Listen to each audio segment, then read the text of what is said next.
Tennessee has won it. The two-time defending AFC South champions get it done again. Division champs, will they be the one seed? We're about to find out. Tennessee won the toss. They have elected to defer here at NRG Stadium. And before we get it going, we send it down to Sherry Burris. Tennessee is set using their record total of players this season, Andrew. But one guy they're looking to get back as they gear up for the playoffs is star running back Derrick Henry. He didn't travel here to Houston. He's back in Nashville, where on Wednesday he was back at practice for the first time since injuring his foot in late October. And now with a win here today, the Titans secure a first-round bye, giving Henry 2 more weeks to keep working his way back. A scary thought for the rest of the AFC. Mike Vrabel in his 4th year, Coach of the Year candidate this season against David Culley as Randy Bullock boots it away. Tremont Smith from his own 2-yard line. Smith has 1 kick return for a touchdown this year, and not that time as Nick DeZubnar makes the special teams play for Tennessee. So start number 11 for Davis Mills. He is 2-8. This is his 5th start in a row.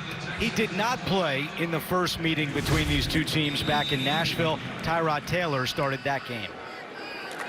If you've watched the Texans start on offense, a lot of plays in between the tackles to start the run game to try and get a positive game. Backed up to start this opening drive. Mills throwing on first down and completes it. It's Anthony Auclair who slips a tackle, and then Harold Landry takes him down. Gain of 7 on first down. And for Davis Mills, he's got his left tackle back in Titus Howard. Did not play the previous 2 games because of COVID.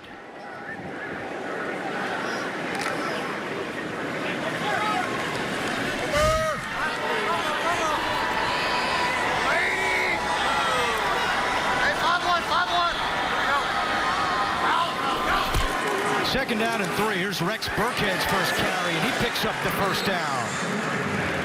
Running right at Jack Rapid Jenkins for a gain of 6. That Tennessee defense, so much depth at linebacker now with everyone getting healthy. In fact, they made Jayon Brown inactive today. Zach Cunningham gets the start against his former team. Hey, Momo. Lucky 5-1, Momo. Lady. Hey, Lucky 5-1. On first down and 10, Mills back to the air, batted down to Nico Autry. Got a hand on that one. So proficient at doing that over his career, and what a season it's been for Autry, who has tied a career high with 9 sacks. And Andrew, that's just a little bit of smart football, because you know with the backfield empty that quarterback is going to try and get the ball out of his hands quickly. And you also know from the count that he can't block all 5 guys who are coming. 11th pass that Mills has thrown this season. That's been batted down. 2-4. Lady. Second and 10. Burkhead kind of cut it to the outside. And a good extra effort there by Burkhead to make something out of nothing. Christian Fulton, Zach Cunningham combine on the stop, and it's 3rd down. You know, when your offensive linemen get knocked backwards, that's not a good sign. That's exactly what happened with the Texans offensive line there. So Burkhead, who wanted to go inside, which he's a great inside runner, had to bounce it to the outside. Now 3rd and long, Bud Dupree comes in, number 48, another pass rush specialist. These guys are going to come hot off the edges.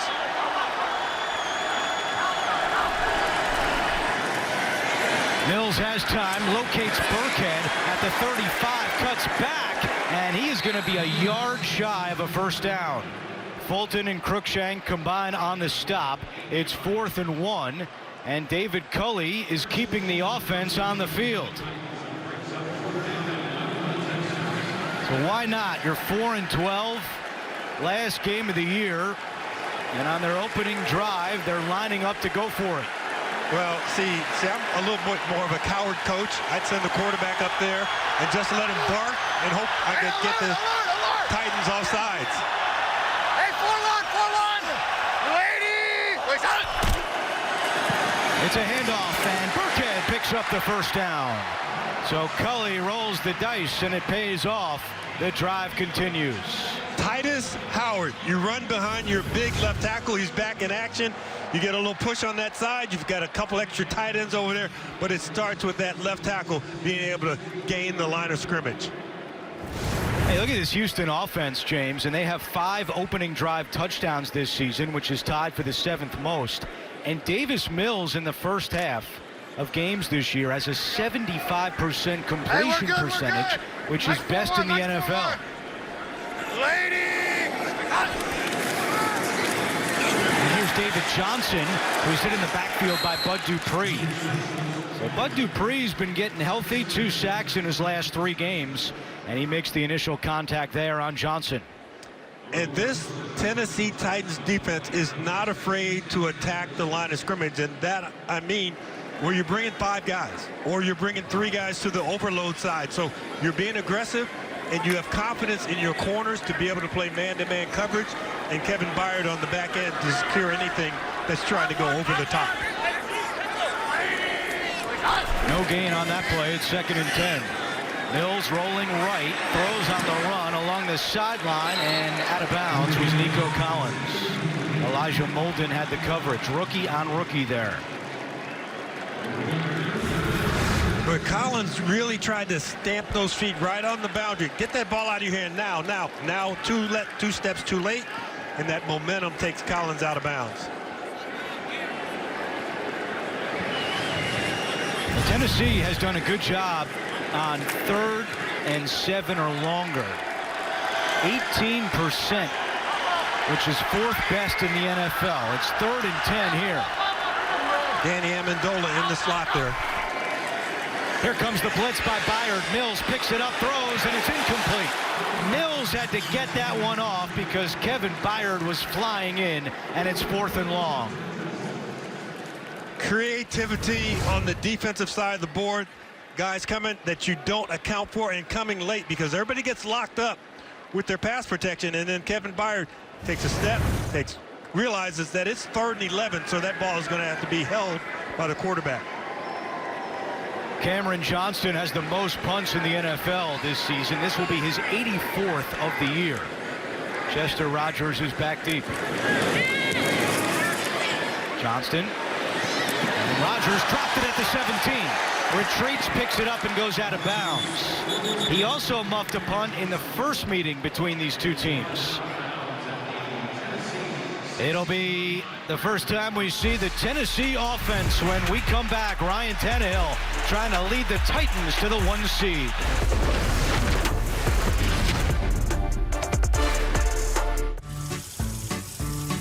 The best part about doing things yourself?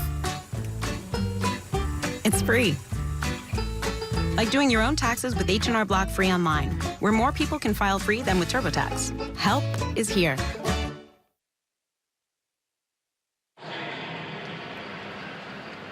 Back in Houston, opening drive coming up for Tennessee, and Ryan Tannehill, who threw a career-high 4 interceptions in the first meeting against the Texans. Wet day, it was a monsoon. We were there in Nashville for that one back in November. Tannehill saying that was just one of those days and looking to get back at it today against Houston. Julio Jones also getting the start today. Did not play in last week's game because of COVID. Play was stopped for an official's adjustment on equipment. First time we've heard from referee Lan Clark today.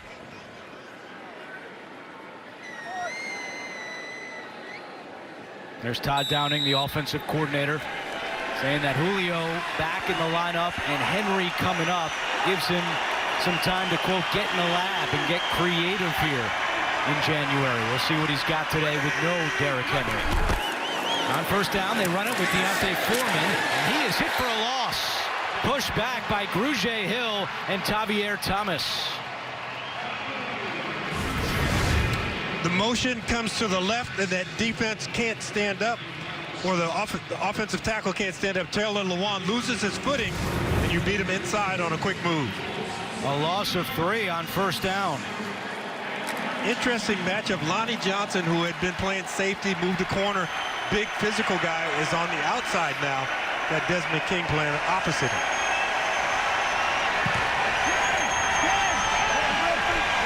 There's Johnson out there. They run it again with Foreman up the middle, slips a tackle, and then brought down at the 19 by Christian Kirksey.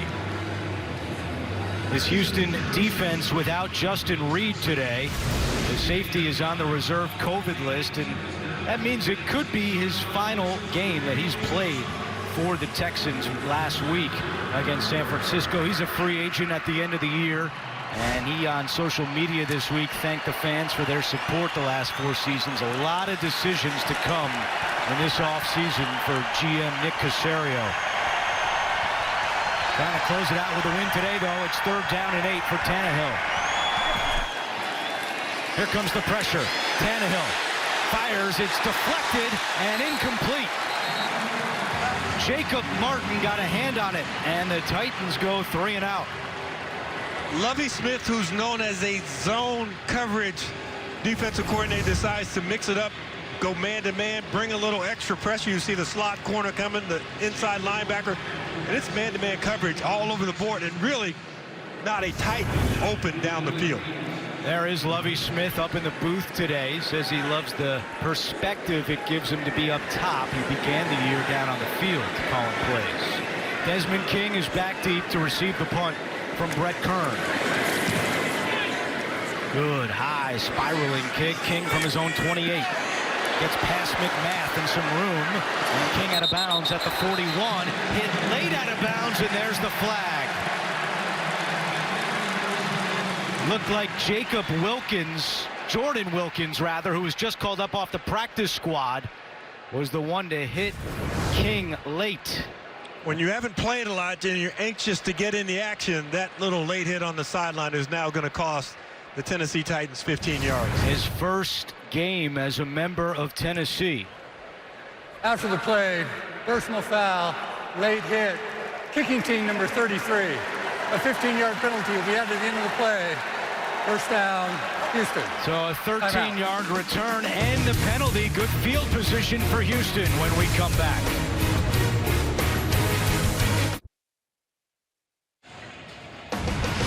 The NFL on CBS is sponsored by The Home Depot. How doers get more done. Verizon, the official 5G network of the NFL. And by BetMGM, the king of sportsbooks.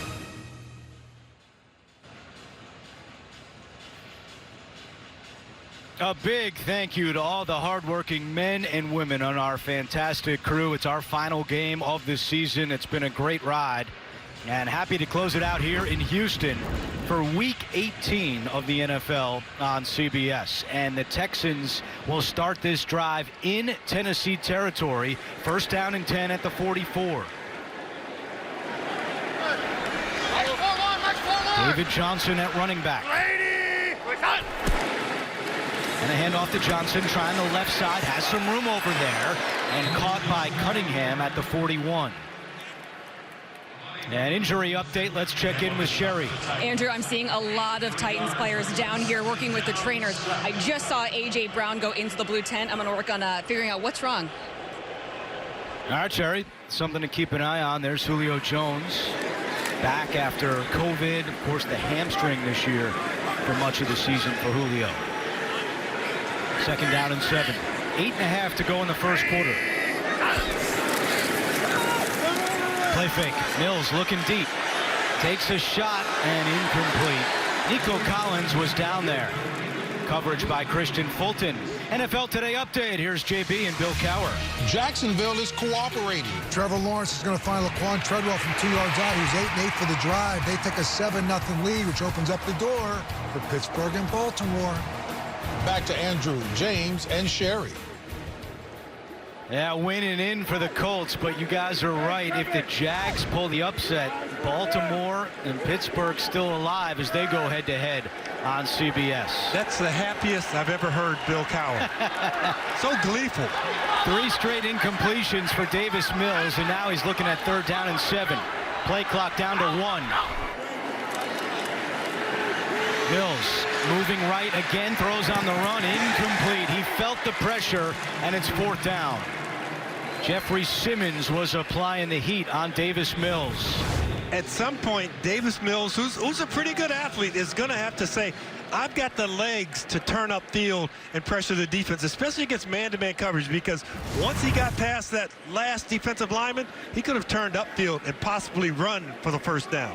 52nd time this year the Texans have gone 3 and out. That's the most in the NFL. And they waste good field position. Johnston out for his second punt. Rodgers, fair catch at the 7-yard line. And a timeout with 8:08 to go. No score on CBS.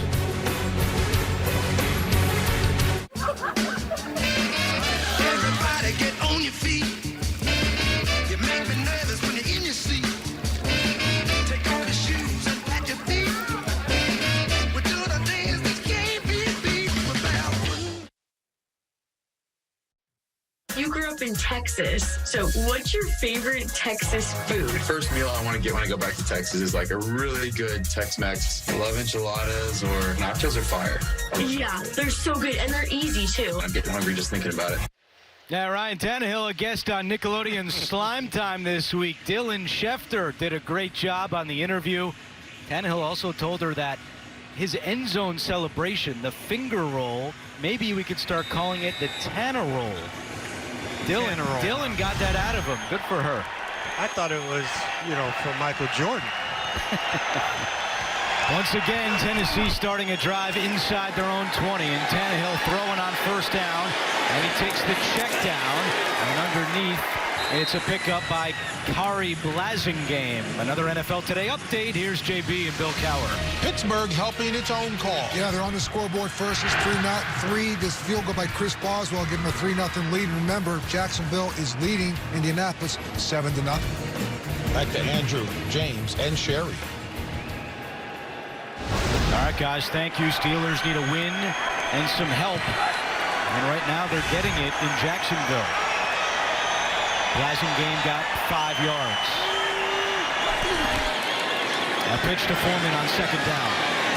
Following his blocks across the 15. He stretches out. He's a couple of yards shy of a first down. Neville Hewitt makes the tackle. Well, trotting back on the field, nice sign, A.J. Brown, but you're trying to run wide here to get these linebackers pinned inside, but great pursuit from the inside backers to shut that run down. 3rd and 3 or less this year. Tennessee converts at a 70% clip. That's 3rd best in the NFL. It's 3rd down and 2. Hilliard next to Tannehill. It's a give to Hilliard. Up the middle, he's got the first down. So once again, the Titans convert on 3rd and short. DeMarcus Walker on the tackle for Houston. Nice cut by Hilliard because he's supposed to run this play wider, but he sees everybody over pursuing. So cuts back, makes sure that he gets upfield, gets those shoulders square to pick up the first down. See what Tennessee has done without Derrick Henry, rushing leader since week 9. And what a burst it's been for Foreman and Hilliard. Yesterday, Jeremy McNichols was cut. Swaim is open here. Tannehill locates him, and he's cut down by Lonnie Johnson. Titans did lose Michael Pruitt to an ankle injury last week, so their tight end depth is now Swaim, Anthony Ferkser, and Ryan Izzo, who was signed on Wednesday off the Seattle practice squad. But, James, that's just par for the course this year for Tennessee, who by the end of today could play 91 players on the season, which is an NFL record in a non-strike year. And it takes a toll on the assistant coaches trying to get players who know a little bit of their offense or defense up to speed. There's Foreman, and he is bottled up. Tackled at the 24-yard line. Roy Lopez, the rookie out of Arizona, on the tackle. Deontay Foreman was a 3rd-round pick by the Texans back in 2017. Spent his first 2 years with Houston after playing collegiately at Texas. And then 6 games with Tennessee last year. And he has been some pickup since he signed in early November when Derrick Henry went down. He'll watch this 3rd down and 6 play from the sideline.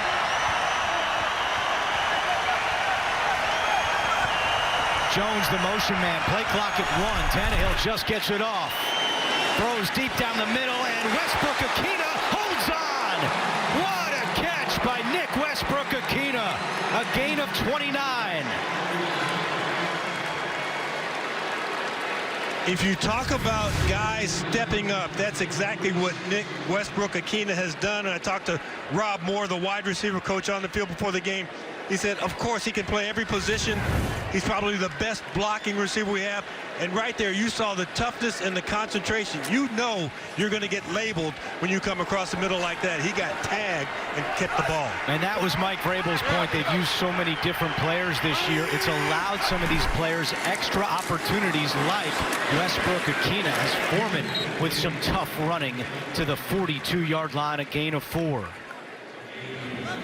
You know, Mike Vrabel now has some happy problems with everybody coming back, specifically at the linebacker position, but even at offensive line. Kendall Lamb is inactive today. He's got finally a full roster of guys without Derrick Henry, but they all expect him to be back for their first playoff game, whether that's next weekend or the weekend after if they get the first-round bye. Well, they've had Julio Jones running some deeper routes, and you can expect him to get hooked up with Ryan Tannehill. On 2nd and 6, it's a pitch to Foreman. He throws it back to Tannehill. Tannehill surveying the scene. Nobody open. Now fires incomplete. Good job by the Texans to be ready for that. There was good coverage down the field. You know, Desmond King must have had a visual of my drawing of Julio Jones, who runs there and then kind of runs it out, because he just sticks with him. He doesn't go for the run fake. He's just watching Julio and says, okay, Julio is my guy. This is man-to-man coverage, and I'm not going to leave him. So really a smart play by Desmond King, not looking into the backfield and seeing the ball toss, watching his guy, knowing his assignment. 3rd down and 6.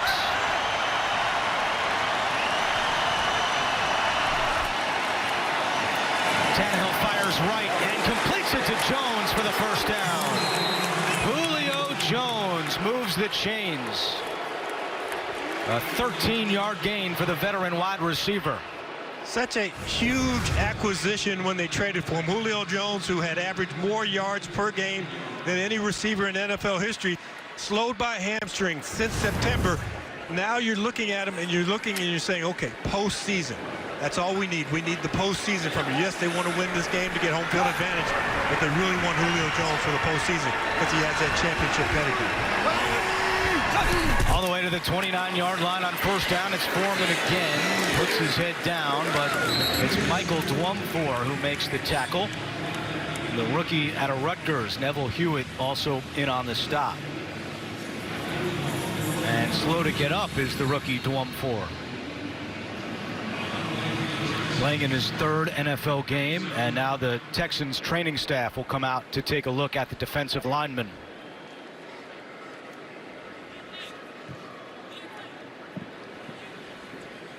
And while they take a look, we will step aside. There's a timeout on the field. The NFL on CBS is sponsored by Farmers Insurance. Get a quote at farmers.com. And by Trulicity.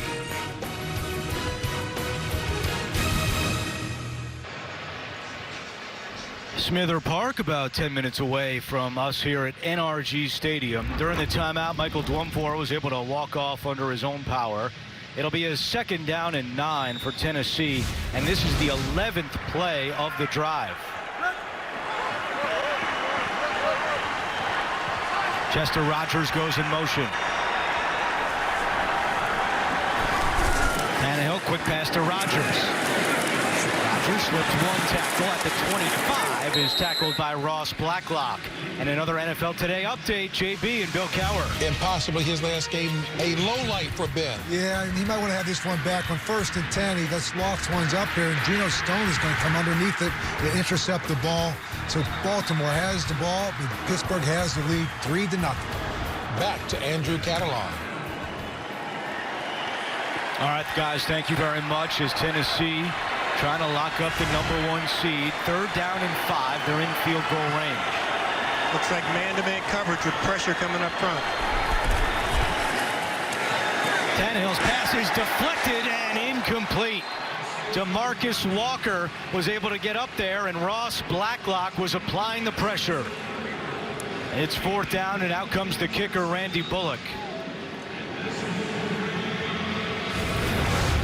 Nice pressure look by Lovie Smith. Then he drops those linebackers out into zone coverage. Can't get to the quarterback. Get your hands up and make sure you don't hit him after he throws it. Second time today, Tannehill has had a pass batted down, and now out comes Bullock to attempt a 42-yard field goal and put Tennessee on the board. The former Texan, this one leaking and no good.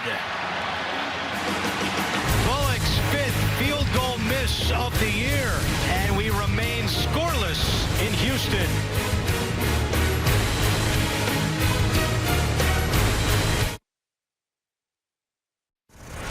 Well, the NFL playoffs are here. It all kicks off with Super Wild Card Weekend. Action gets started with a Saturday doubleheader, followed by a Sunday tripleheader, and for the first time ever, a Wild Card Monday. 3 days, 6 games, one epic weekend. The road to Super Bowl 56 starts here. And of course, Tennessee is hoping to not be a part of Super Wild Card Weekend, but Randy Bullock with the field goal miss, and the Texans take over at their own 31-yard line.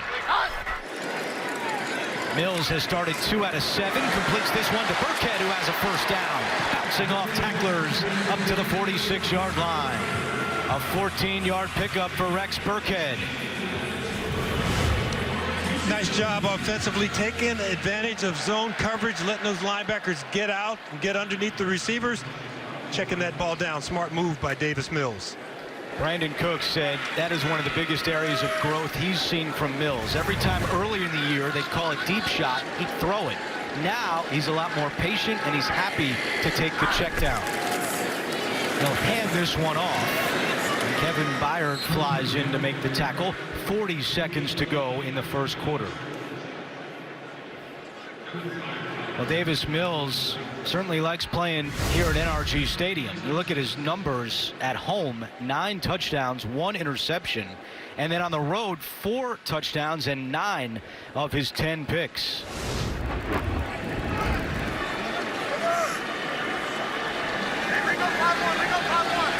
Third round pick out of Stanford. 2nd down and 9 to the air. Nothing doing. Mills steps up and down he goes. Kyle Pecco trips him up. And that's the 2nd sack of the year for Kyle Pecco. End of 1 in Houston. No score on CBS.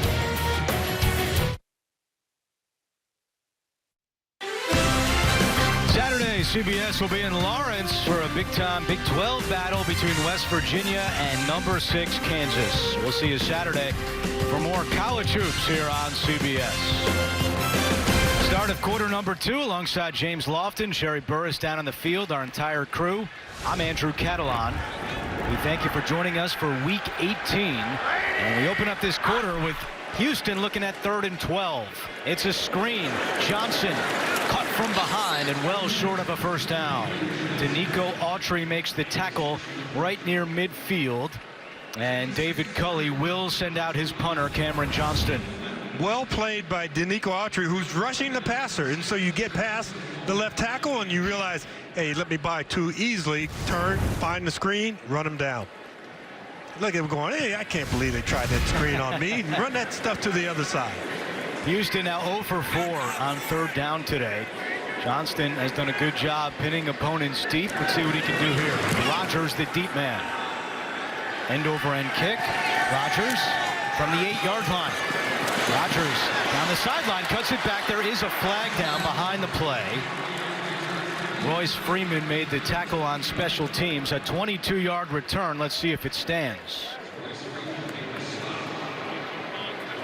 A lot of courage by Chester Rogers to let the Gunners go by him and still try and return that ball. During the return, illegal block in the back.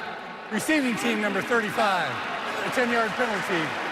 First down, Tennessee. That goes against Chris Jackson and will push Tennessee back. We'll be back in 30 seconds after this from State Farm. Jake from State Farm. What's good? Oh, Patrick? Nah, fam. Just your typical sneakerhead working here for the employee discount. But speaking of deals, I heard regular guys like me are getting the Patrick price. That can't be real, right? Listen, State Farm offers rates that fit any budget. Even yours, typical sneakerhead. Wow, just anyone now? Yeah. Man, these just sold out then. For surprisingly great rates that fit any budget, like a good neighbor, State Farm is there. Call or click to get a quote today. Once again, Tennessee with poor starting field position. Their first two drives began at their own 17 and 8, respectively, and this one starts at the 6.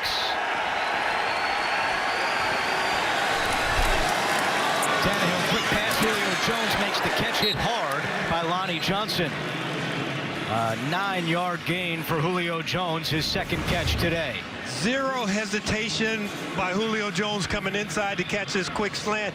He knows the safety's right there waiting on him. He knows big Lonnie Johnson is on the outside, but he's going to catch it because that's exactly what he does.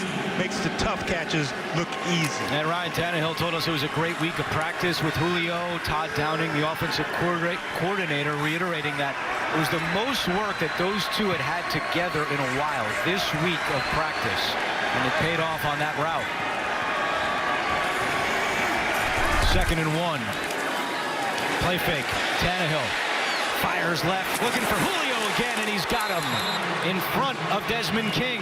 And a first down for Tennessee, a gain of 19. Andrew, you mentioned about the work that they do together, but here's a play where there should be some anticipation.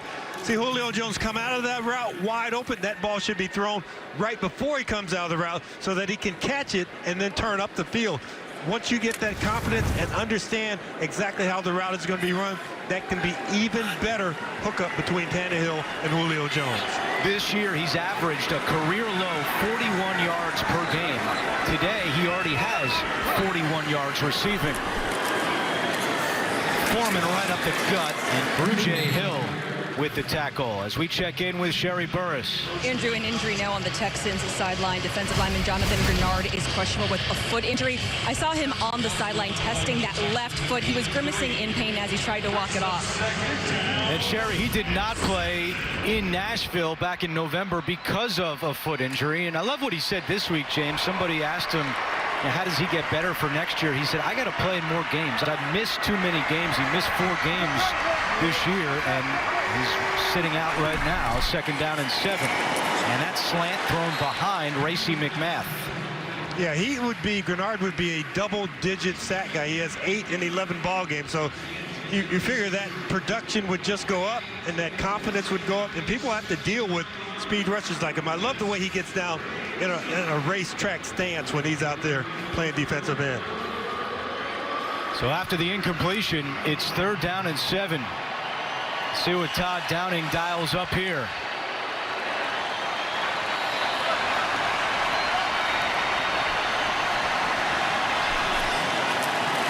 They fake the handoff. Tannehill fires over the middle, and it's caught for a first down. Anthony Ferkser reels it in. A gain of 17. Another NFL Today update. Here's JB and Bill Cowher. The other Josh Allen with a key sack. Yeah, on 3rd and 3 right here, Josh Allen's going to sack Carson Wentz. So Indianapolis will have to settle for a Michael Badgley 41-yard field goal. Jacksonville still leads 7-3. Not easy on them at all. Back to you guys. All right, guys, there's a look at the wild card scenario with Indianapolis in a win and in game. Ferkser has the 2nd most 3rd down receptions on the Titans, behind only A.J. Brown, and a lot of movement up front. Multiple flags come out. Malik Collins almost mouthed. Did they see me? 97. 5-yard penalty. Still first down. He's had a nice year for the Texans on a 1-year deal, but penalties have been a problem for roughing the passer calls against Collins this year. You know, when you have somebody who is that quick off the line of scrimmage as an interior pass rusher, he's going to get that quarterback in his sights and think, oh, I got to get to him, I got to get to him. And you got to make sure that you target him below those shoulder pads, above the knees, and that you don't hit him late. A.J. Brown, the motion man, on 1st down and 5. Tannehill, play fake. Nobody home over the middle. It's caught. A flag is down. And still going is Westbrook Aquino all the way to the 32-yard line. Flag is on the far side of the field. Michael Dwumfor was applying the pressure on Tannehill, and let's hear from Lan Clark again.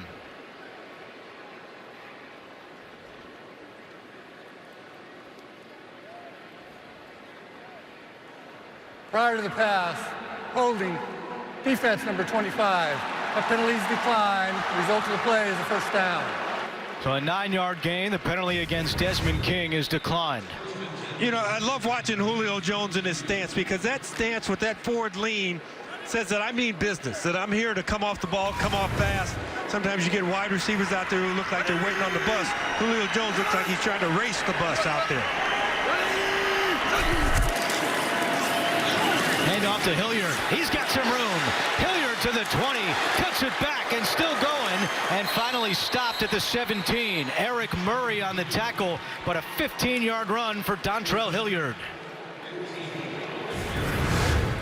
You know, you spice in just enough run where you keep the defensive linemen at bay, because they've been rushing the passer a lot in this ball game so far. The runs hadn't been effective, but you're throwing the ball, then you get a nice run. Now that defensive line doesn't know what to expect. They don't know what's coming after them. James, Tennessee had just 20 yards rushing until that play where Hilliard raced for 15. And now in the red zone, where this year Tennessee is 10th best scoring touchdowns. Tannehill rolling right, has Foreman, he's got room, Foreman leaps, and he's down at the 1. Lonnie Johnson saved a touchdown, a 16-yard gain, and it's 1st and goal for Tennessee. Imagine being on that diving board, and you're going to drive, and you're going to jump onto the grass in your front yard. That's what that's like, trying to get flipped over somebody. So Foreman trying to get in that end zone. Great job holding on to the football. And James, look who has come out for Tennessee. Jeffrey Simmons, the defensive tackle. He's been pleading his case to get out there with the offense, and Mike Vrabel is giving him a chance here. 1st and goal. Handoff, Foreman following Simmons into the end zone. Touchdown, Tennessee. That is some drive, 94 yards, and Tennessee strikes first.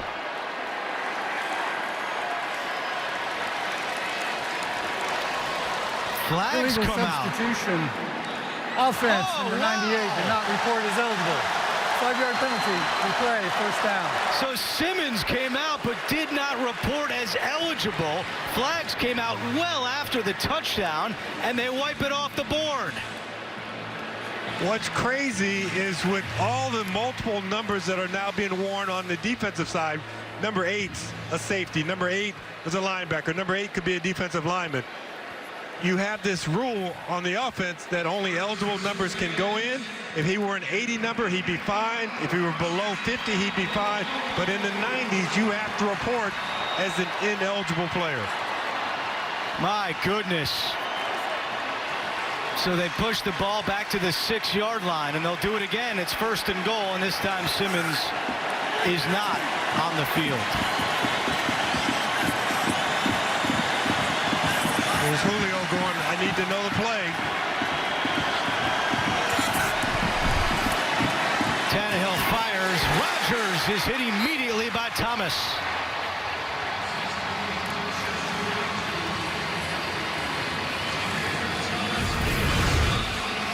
Nice drive on the ball. You're trying to throw a ball at the line of scrimmage, hoping that Rodgers can break a tackle. Not a chance. Julio Jones out there going, I need to know what the play is. Where am I going? That way, maybe. This is the loudest we've heard it so far today. And Tennessee with 2nd and goal. Play number 10 on the drive.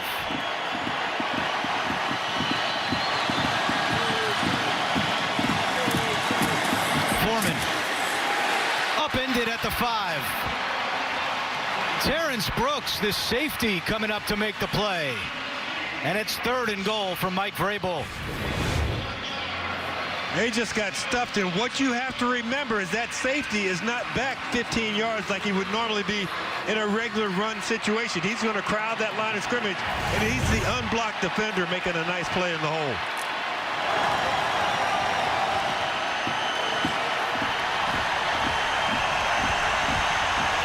Spread them out as much as you can, and maybe even let Ryan Tannehill use his legs to run the football.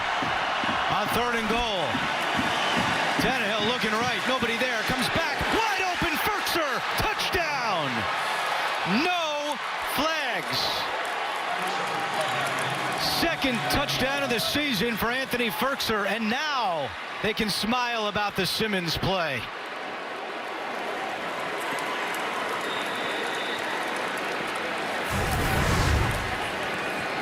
Time in the pocket. You got 5 guys blocking 4. They do a nice job giving Ryan Tannehill a clear window to view what's going on right along the goal line.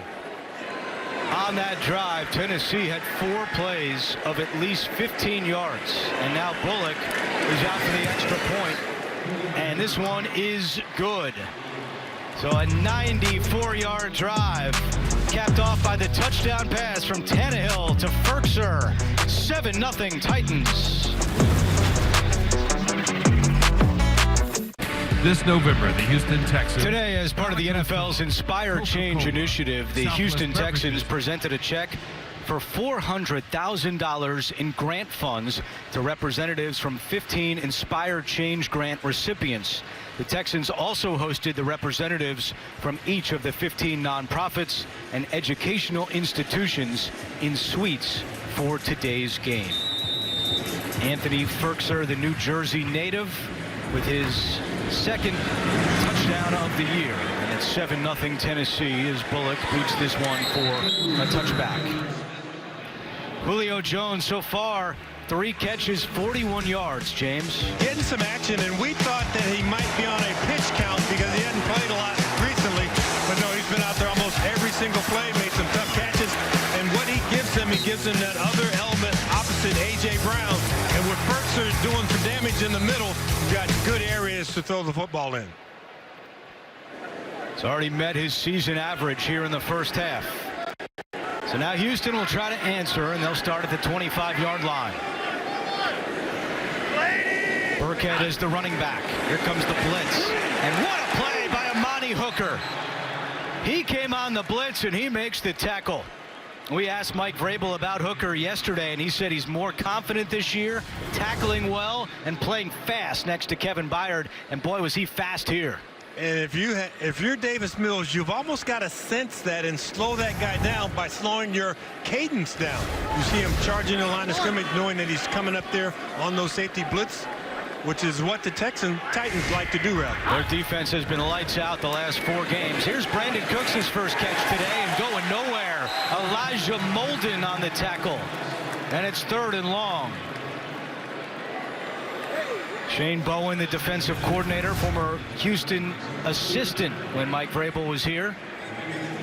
One of the big words that you hear coming from the Titans sideline is finish. Finish plays, finish blocks, finish off runs, finish the tackle. So now you get them in a 3-and-out situation. Let's finish this series right now if you're the Tennessee Titans. Houston is 0 for 4 on 3rd down, and now it's 3rd and 15. Mills has time. Cooks is open. He's got it for a first down. Wow, Cooks found a soft spot in the coverage, and he makes him pay a gain of 25. And that soft spot started with great pass protection because Brandon Cooks has to go up and run this route as deeply as he can. He has a couple of guys pushing the coverage out. Davis to Cook, it's been good. Look at what he's been able to do. This right there, 710 yards and 5 touchdowns. So it's really been something, and Brandon Cooks has talked about the fact that he likes to watch film with Davis Mills and go, see, I'm open right there. I'm open over there. I'm open again. That's what you do when you're watching with the quarterback. Burkhead is stopped for a loss, but going back to that 3rd down play, I mean, he's the one guy Tennessee can't lose defensively. But what they did is they played zone, and the thing about what Tim Kelly's doing really well with Brandon Cooks is he's moving him around. So he plays the Z receiver, which would be outside the tight end on one side. He plays the X receiver. Then he moves and he plays the F receiver, which would be the slot receiver. So when you don't know where he's going to be, you can't decide to double him before the play happens. 2nd and 11. Trying to run the ball again, and it's not going to work. And this is a mismatch, certainly on paper today, with Houston being last in the NFL in rushing yards per game, and Tennessee is number 2 defensively against the run this year. Only Baltimore is better.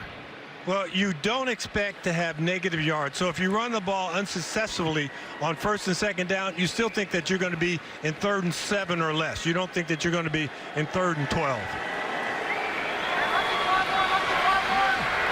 Once again, a 3rd and long for the Texans as we approach 4.5 minutes to go in the 2nd quarter. Mills lofts one for Cooks, nobody home. Incomplete, and it's 4th down. That was veteran against veteran. Jackrabbit Jenkins had him man-to-man and did a really nice job after 5 yards of not reaching out, grabbing, holding, a lot of things that you see a lot of defensive backs do once they get further down the field. What he did is he trusted his coverage and he trusted his feet. 4 of the 6 plays on that drive for Houston lost yards, and now Johnston is out again to punt for the 4th time. Rodgers, the deep man, racing over to his right, fields it at the 7, and out of bounds at the 15-yard line. 4:20 to go in the 2nd quarter. Tennessee getting the football back. They lead it by 7.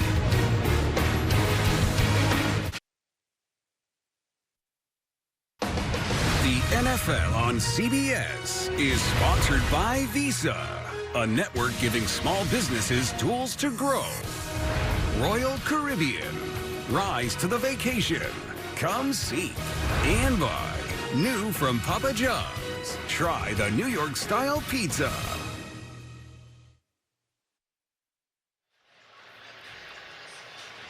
Third straight postseason berth for the Titans. First time in franchise history they've done that since they were the Houston Oilers, 87-93. And how about Ryan Tannehill? Pre-game warm-ups, repping the Oilers shirt.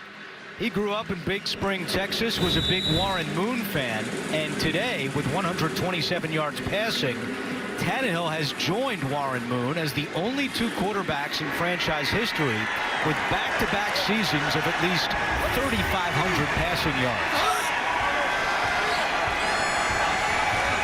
Once again, Tennessee beginning a drive inside their own 20. They begin it on the ground with Foreman, and Lonnie Johnson comes up to make the stop. NFL Today update. Here's JB and Bill Cowher. Cleveland not making it easy. The Ernest Johnson 4 yards out give the Cleveland Browns a 14-0 over Cincinnati. And we'll take it back to Andrew. All right, guys, thank you very much. Cincinnati still in the mix for the 2nd seed.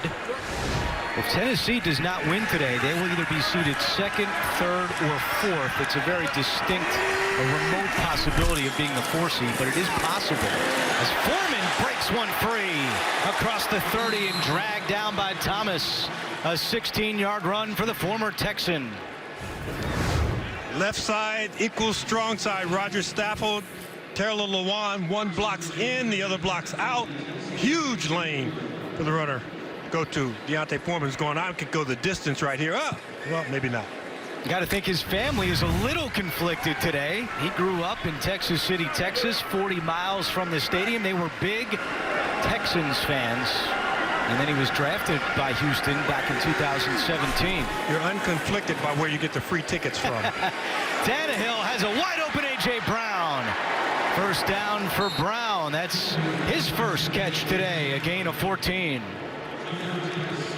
Coming up, Verizon halftime. JB, Phil, Nate Boomer, Coach Cowher. All the latest NFL scores, highlights, playoff scenarios coming up on the Verizon halftime report.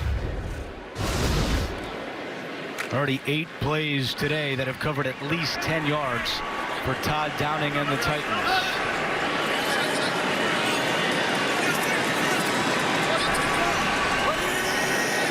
From the 48, play fake. Tannehill fires, and it's nearly intercepted. Terrence Brooks made a great break on the ball. It was intended for Julio Jones, and a dangerous pass there by Tannehill. One thing about playing against the Tennessee Titans, they don't have anybody who's really going to just blow the top off of you. They don't have that 4-3 sprinter, that guy who ran 4-2 that was on the U.S. track team. They've got big receivers who are physical, and if you're Terrence Brooks and you're playing in the deep middle, you watch them, and when they start crossing, you can come up because nobody's going to take the top off the defense. 2nd and 10. Foreman cuts it back. More room to run for Deontay Foreman. Brooks makes the tackle, a 13-yard gain, and that could take us to the 2-minute warning. Foreman has now rushed for 48 yards. This physical Tennessee team trying to take over.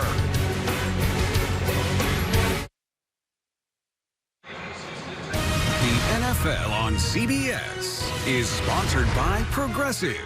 Save when you bundle auto, home, or motorcycle insurance. And by Bud Light Seltzer. If you drink, don't drive. Decide to ride.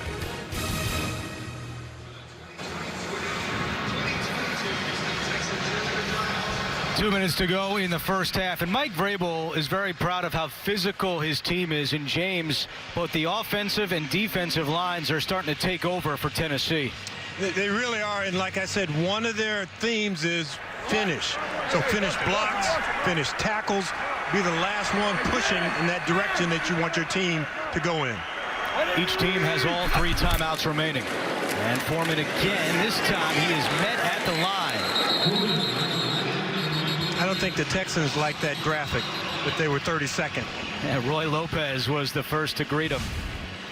Coming up, Verizon halftime. Our crew back in New York has all the scores and highlights coming up on the Verizon halftime report. And David Culley has elected to call his first timeout, hoping to save a little room on the clock to maybe get the football back.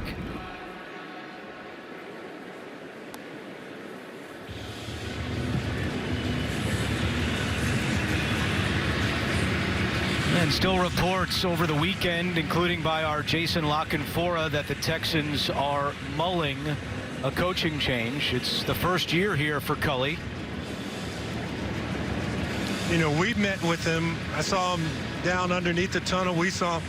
You wouldn't be able to tell that he's under additional stress, because what he is he's focused on the game, and he's the same person each and every day. You talk to staff members, some of the scouts, he's just so positive that he just exudes that type of energy. Brandon Cook said he's the same guy every day, and that's a trait you like out of a head coach. 2nd down and 11. Play fake. Tannehill fires. Wide open is Brown. He's got it, and he's pushed out by King. Dontrell Hilliard had a big block to help give Tannehill some extra time, a 24-yard gain. There are depths that you break a route off, and sometimes they're at 12 yards, sometimes they're at 17. When you push all the way up to 20 yards of depth, that defensive back is going to turn, and his hips are going to go in the opposite direction, and that's what A.J. Brown was able to do to Desmond King. Brown has had some monster games against the Texans in his career. 5 games, 5 touchdowns, and he averages 99 yards per game against Houston. Hilliard spins his way across the 15. A 2-yard gain. Brooks on the tackle, and Culley calls his 2nd timeout. And I know you're trying to save time so that if you get the ball back, but one of the things that this does is it really lets the Titans have a little bit of a rest in between plays. We'll be back in 30 seconds after this. With Farmers Auto multi-policy discount, the more policies you have with us, the more you could save on your auto insurance. Hey, hon. Hi, honey. Like what? Well, you'd get a discount for insuring your jet skis and boat, RV, life, home, and more. You could save up to 45%. That's a whole lot of discounts. Well, we offer coverage for a whole lot of things, and you could save a whole lot of stuff with Farmers Policy Perks. What's up, Dad? 17-car garage you got there? We are farmers. Bum, bum, bum, bum, bum, bum. Back-to-back division titles for the Tennessee Titans. First time they've done that as a franchise since the AFL days here in Houston. The Oilers won 3 straight from 1960 to 1962. Andrew, you've got 25 yards of depth to work with. 15 to the end zone, 10 to the back line. So you want to really try and extend the field. 2nd and 8. Tannehill. Brown at the 10. Brown 5. Brown. Touchdown. A.J. Brown. That's his 5th touchdown of the season. And it's now a 13-0 Tennessee advantage.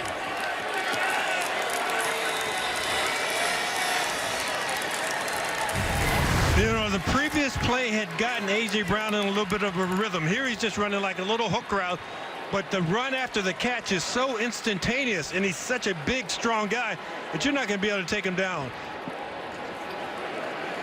It's now 6 touchdowns in 6 career games against the Texans for A.J. Brown, and the extra point by Randy Bullock is good. With 1:34 to go, Tannehill has his 2nd touchdown pass of the game, and it's a 14-0 Titans lead.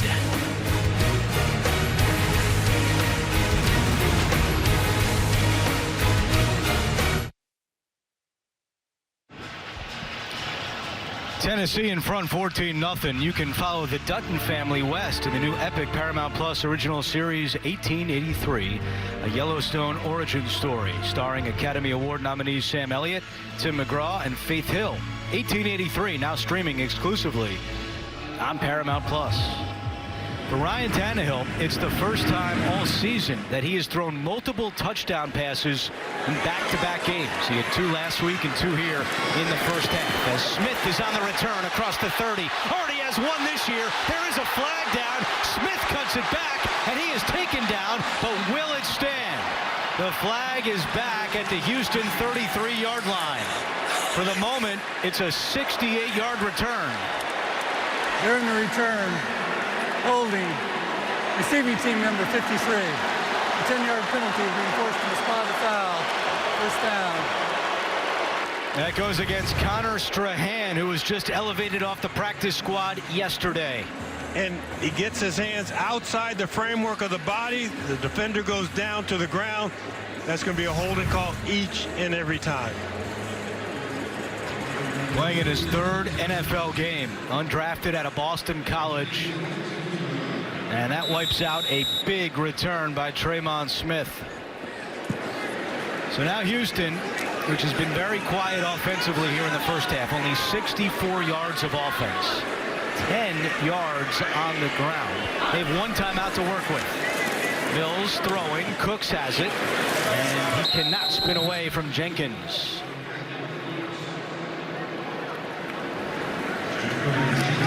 Davis Mills, we told you, the #1 completion percentage in the first half of games this season, but 7 of 13 so far today.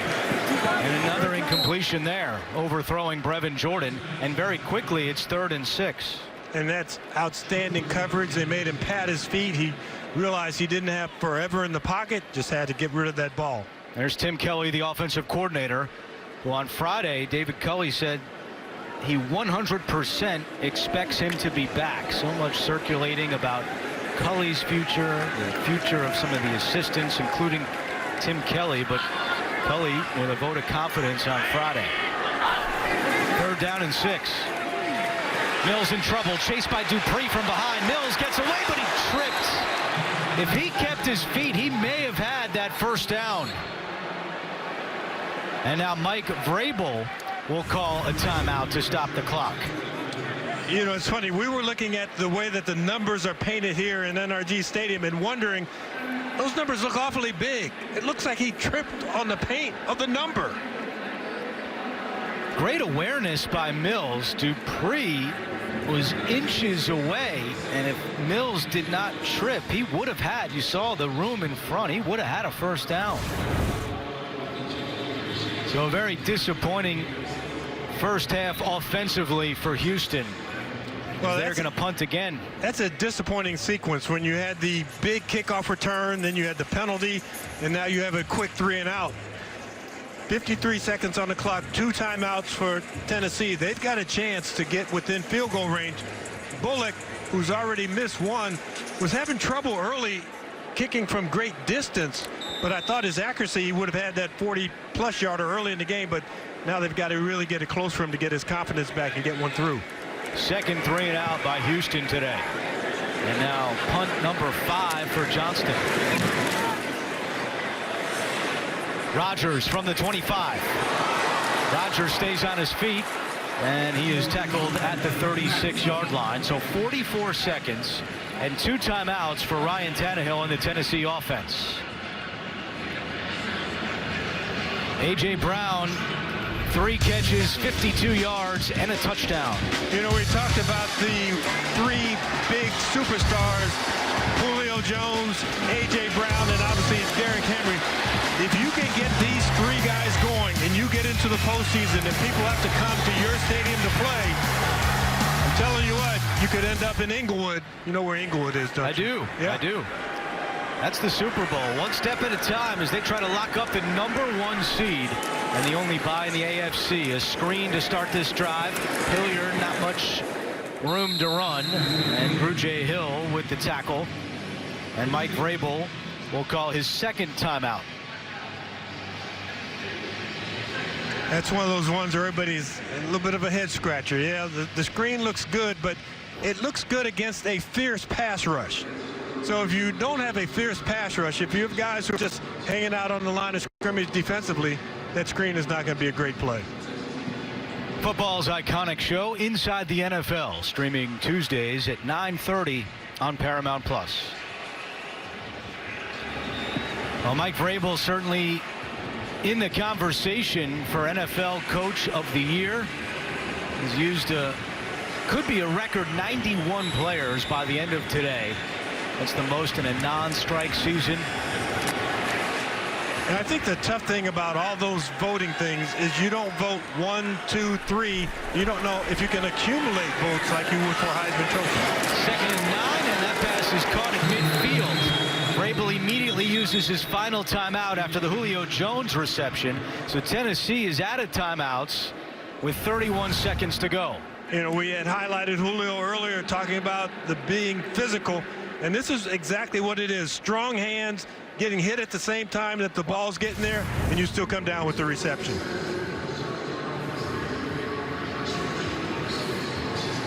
All right, James, who are you looking at for Coach of the Year?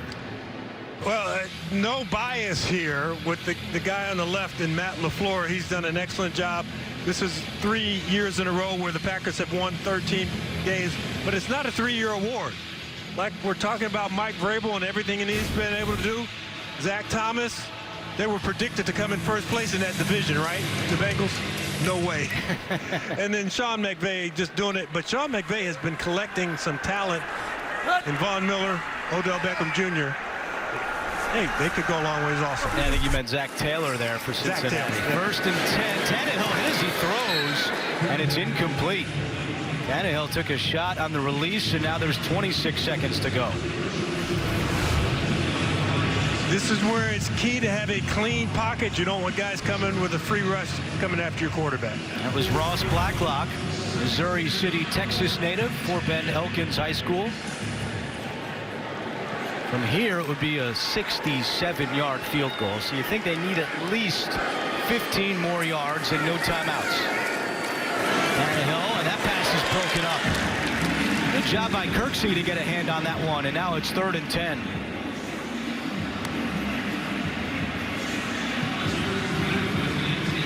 How do you play this one, James? Well, defensively, you've got to make sure if you're going to play zone, when somebody gets in your zone, you treat it like it's man-to-man. I'm trying to run a 3-level stretch play, 3 receivers on one side, get somebody running off deep, and then hit that intermediate receiver. Oh, they come out with 3 guys on one side. Somebody's listening to me. Tennessee is 5 out of 7 on 3rd down here in the first half.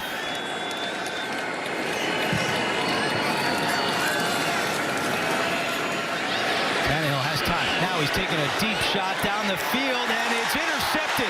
Flag is down. Lonnie Johnson with the pick. But will this be a penalty against Houston? I think Eric Murray's going to draw the flag here. Pass interference. Defense number 23. First down at the spot of the foul. Huge call against Eric Murray and the Texans. He has his head turned around, so he's looking backwards. The receiver runs through him. Lonnie Johnson comes up with what would have been his 4th interception of the year. This is just a tough call, but the flag has already been dropped. Non-reviewable play. You got to remember that. That's the 4th Houston defensive pass interference penalty in the last 4 games. And it sets up Tennessee with 1st and goal from the 4. No timeouts.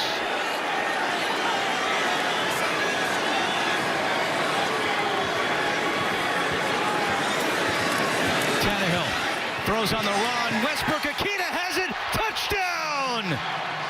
Nick Westbrook-Akina. And for Ryan Tannehill, that's his 3rd touchdown of the first half. All scoring plays are definitely reviewed. There's a slight reshuffling of where I'm holding that ball as you go across the line, but it looks like Nick Westbrook-Akina grabs it, tucks it away before he puts his foot over the goal line. He had his career best game when these two teams met the first time back in November. 7 catches, 107 yards, both career highs, and another touchdown today for the 2nd-year undrafted wide receiver out of Indiana.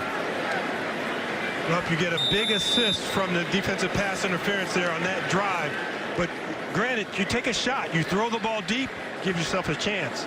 And James, penalties have been a big issue for the Texans all year, and just look at the last few minutes. The penalty on the kick return wiped out the big return, and then the defensive pass interference penalty gives Tennessee great field position.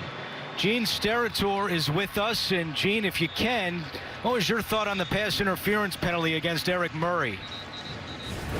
You know, I've got to disagree with the play, guys, because Eric Murray is tracking the football and has equal rights to this football, is not going through the receiver to track that ball. As a matter of fact, the receiver initiates a contact with the defensive back. In that situation, I would agree with a no call completely and let that play through as a football play. I disagree with the foul for pass interference. Yeah, good point, Gene, and certainly a tough one against Eric Murray, who did not see it coming. And that is just a critical penalty with 11 seconds now remaining in the first half. Tannehill, after a 4-interception game last time out against the Texans, has started 18 of 25 for 198 yards and 3 touchdown passes. Smith from the goal line. And he's tackled shy of the 20-yard line. Ola Adeni was down there for Tennessee with 7 seconds to go, and with just 1 timeout, you'd expect Houston to take a knee after a very disappointing first half for the Texans. Tennessee will get the football to start the second half, and we know a lot of Kansas City fans are watching this one today. With a Tennessee loss, the Chiefs would be the #1 seed and earn the first-round bye, but so far the Chiefs fans not liking what they see here in Houston. It's been all Titans. After a scoreless first quarter, they go into the locker room with a 21-0 lead. That's the end of the first half with the score Tennessee 21, Houston 0. Halftime is next after these first half highlights from Verizon and a word from your local station. Halftime in Houston. Here's a look at the first half numbers. 268 yards of offense for Tennessee in the first half. They lead it 21-0. And welcome back, everyone, with the Hall of Famer James Lofton. I'm Andrew Catalan. We'll hear from Sherry Burris momentarily. This is a very different Ryan Tannehill than we saw when these two teams met back in November. Yeah, it really is. He's actually dry this game. He had that monsoonal rain in the last game, and Ryan Tannehill, he admitted it was a bad day. It was a tough day. He threw 4 interceptions today in the first half, 3 touchdowns, and really catapulted that team with 2 scores inside of 2 minutes to close out the half and widen the gap. The final touchdown of the first half going to Nick Westbrook-Akina.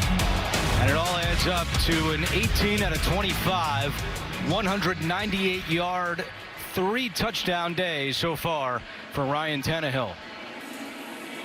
And Tennessee will get the football to begin the second half. Again, a win for the Titans gives them the #1 seed and the only first-round bye in the AFC playoffs. Dontrell Hilliard is the deep man for this kick.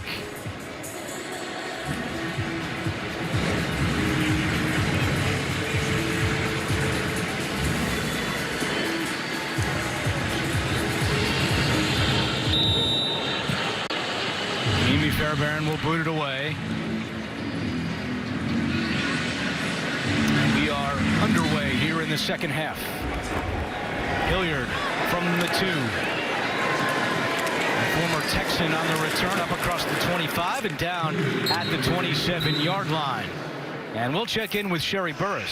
Andrew, Titans head coach Mike Vrabel says he wants his guys to finish as they look to further extend their lead in the second half. He said he needs his defense to stop third downs, and he really wants them to force turnovers. Now, head coach Culley, he said the offense needs to pick up their tempo. The Titans are doing whatever they want, run and pass. So the strong emphasis is getting the defense off the field and getting the offense going. All right, Sherry, thank you very much. That offense did nothing in the first half.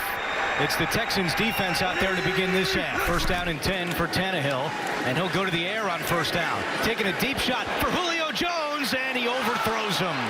Just let him a little bit too much. Otherwise, that would have been a touchdown. NFL Today update. Here's JB and Bill Cowher. Jacksonville just all over Indy. Carson Wentz don't make a bad play worse, and he does it right there. Tries to shovel it, but Damian Wilson forces it. Devon Hamilton recovers it. It is Jacksonville's ball with a 13-3 lead. Playing like they've got the Super Bowl on the line. Back to Andrew Catalan. That is amazing. Remember, Indianapolis has not won in Jacksonville since 2014, but with everything at stake, down 10 in the second half. Foreman on the run up to the 35-yard line. Kirksey on the tackle after an 8-yard pickup. Andrew, that deep shot to Julio Jones, if I were the Titans, I would take him out of the game, because I've proven my point that he can get open deep, he can get open short. Rest that hamstring, because at the end of that play, I'm thinking, don't grab your hamstring, don't grab your hamstring. They need him to continue to be healthy. You don't really need to play him.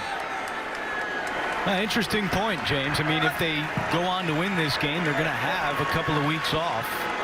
And there hasn't been much of a connection between Tannehill and Jones this year because of all the injuries. And Tannehill is dropped. Malik Collins with the sack. And now comes the punter, Brett Kern. And now there's an injured Texan behind the play, and it's Lonnie Johnson, the third-year man out of Kentucky.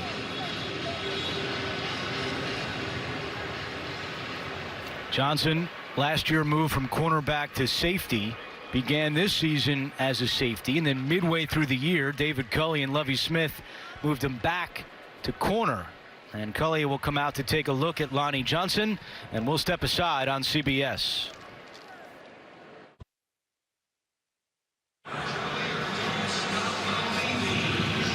Lonnie Johnson is being looked at on the Houston sideline, and Brett Kern has come out to punt for the second time today. After a good job by that Texans defense, a third down sack by Collins. King is the deep man. 2 career punt return touchdowns for Desmond King.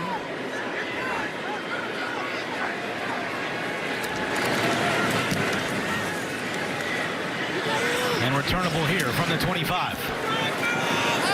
King going backwards and brought down. Zach Cunningham, the former Texan, making the special teams play. Mike Vrabel told us yesterday morning that he was going to have Cunningham out there on the punt return unit, and he makes a play here. And when you have guys who are starter level position players playing special teams, you're going to have good coverage units. So Cunningham was cut by Houston last month for, quote, not meeting team standards, claimed off waivers by Tennessee the next day. And now playing against his former team, he has 5 tackles and 1 special teams tackle. Mills, nowhere to go. Chased by Autry, throws and completes it to Johnson, and Cunningham makes another tackle. Now, we asked David Culley, was it a difficult decision to cut Zach Cunningham? And he said, not at all. He said it was, under the circumstances, not a difficult decision. And we asked Cunningham about that, and he said, I wasn't surprised when they cut me. I wanted out there even before this season started. I expressed that to the team.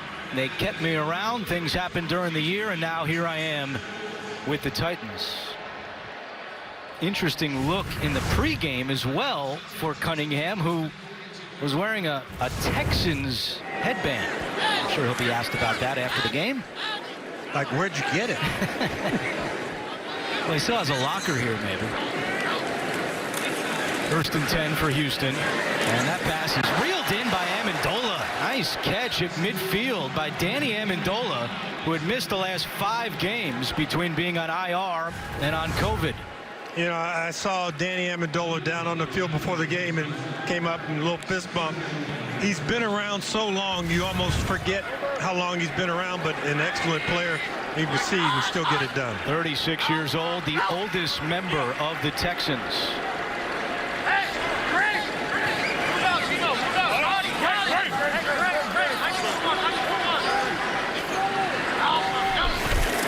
Second down and 1. Mills comes back, has got Amendola, but too high. Amendola had a step, but Mills put a little too much on that one. So I like a couple of things that we're seeing from Davis Mills in this second half so far in the third quarter. The pocket movement, getting outside the pocket, keeping your eyes down the field. You know, he's always been talked about as being so unflappable. And I talked to his head coach, David Shaw, at Stanford, and he said, he doesn't get upset. You can't really rattle him. He never has a bad day. He's always positive. So you can see this second half is tailor-made for Davis Mills. On 3rd and 1, Burkhead takes the pitch, and he's got the first down. Wrestled down by Landry. NFL Today update. Here's JB and Bill Cowher. Baltimore trying to run into the postseason. Yeah, the run right there. Latavius Murray makes a one cut and downhill. He'll go 46 yards for the touchdown, and Baltimore takes a 10-3 lead over Pittsburgh. And remember, Jacksonville is beating Indianapolis, which opens the door for either Baltimore or Pittsburgh. Back to Andrew Catalan.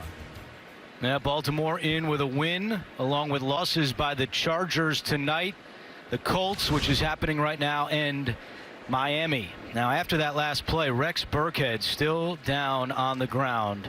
And we're going to take a timeout and be right back.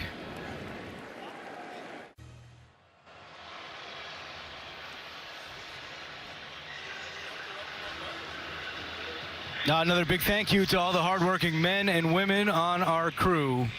Our final regular season game. Good news is Rex Burkhead was able to walk off under his own power. He has to sit out at least one play. And for an injury update, let's go down to Sherry.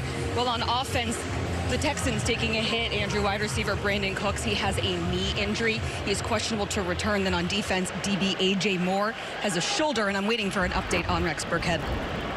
All right, Sherry, thank you. Cooks has not been out there on this drive for Houston. He continues to watch. On 1st down and 10. David Johnson, the running back. Play action. Bud Dupree coming. Mills gets rid of it to Johnson.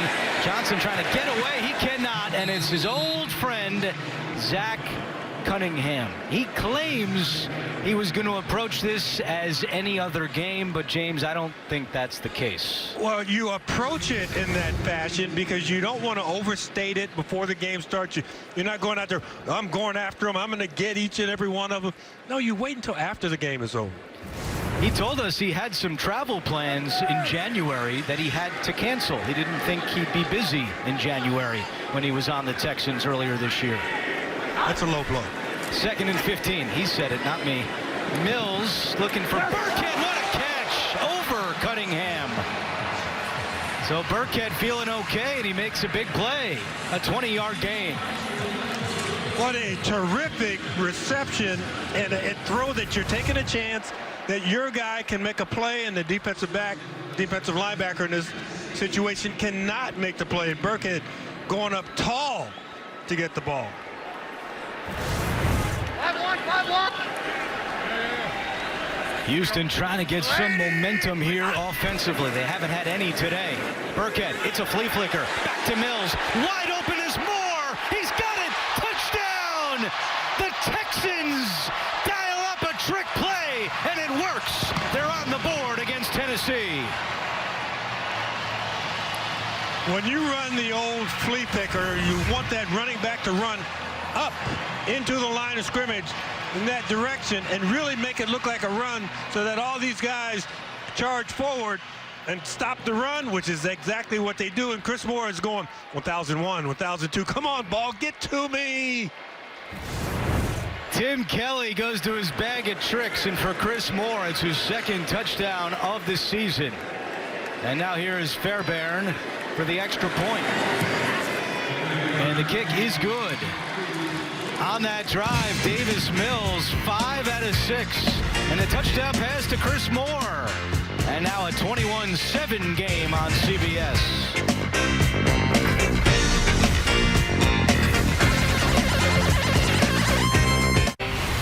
Well, just when you thought football couldn't get any more fun, here comes Nickelodeon with an NFL wildcard game you can't miss. You just can't experience football like this anywhere else. Check out the NFL wildcard game on Nickelodeon next Sunday, 4:30 Eastern. It's going to be wilder than ever. And we've given some people in the building, that's Lovie Smith, the Nickelodeon treatment. How about Sherry? James, sparkling, Ferkser with the touchdown. Oh, perfect. Man. Just destroy me on TV. Beautiful. Kickoff by Fairbairn. And on the return, it is Hilliard just shy of the 25-yard line. Well, David Culley loves to chew a lot of gum, Sherry Burris. Yes, he does, Andrew. Double Bubble is his gum of choice. Down here on the sideline, they actually have some extra gum. So I asked him, like, Coach, are you going to be upset you don't have your fruity, extra bubbly gum? He went in his pocket, Andrew. He had a handful of Double Bubble and looked at me and said, don't worry, I'm prepared. Yeah, he told us that it's at least double-digit pieces of gum every game, and his season high is 18. So down by 14 points, you might see a little more extra gum out here today. And we have a flag down on the first down run after the tackle by Dwumfor. Texans indicating it's against Tennessee. Foul, shot block, offense number 87. Half the distance to the goal, replay, first down. That goes on Jeff Swaim.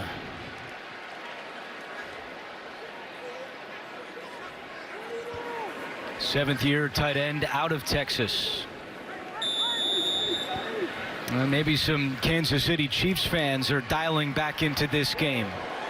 Again, a Tennessee loss would give the Chiefs the #1 seed. Well, you would have thought that the Titans would have gone into halftime feeling really good about themselves. Now they really need to put the pressure on themselves to get this thing kind of going in the opposite correct direction. First down and 21, a pitch to Foreman. And Foreman is brought down. Kirksey makes the play.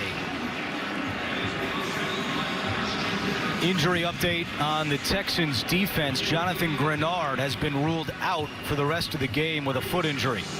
So no Grenard and no Justin Reed, who remained on the reserve COVID list today for Houston.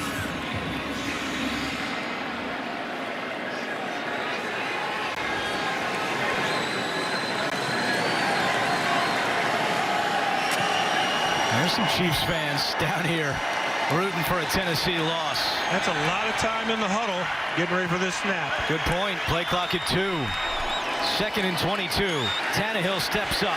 He's going to try to run it at the 15. Caught from behind. Lost the football. Still loose. There is a flag down. Tennessee falls on the loose football. Jordan Jenkins forced the fumble. And that flag is thrown where you'd get offensive holding.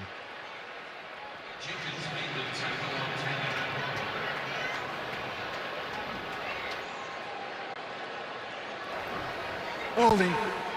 Offense number 60. Half the distance to the goal.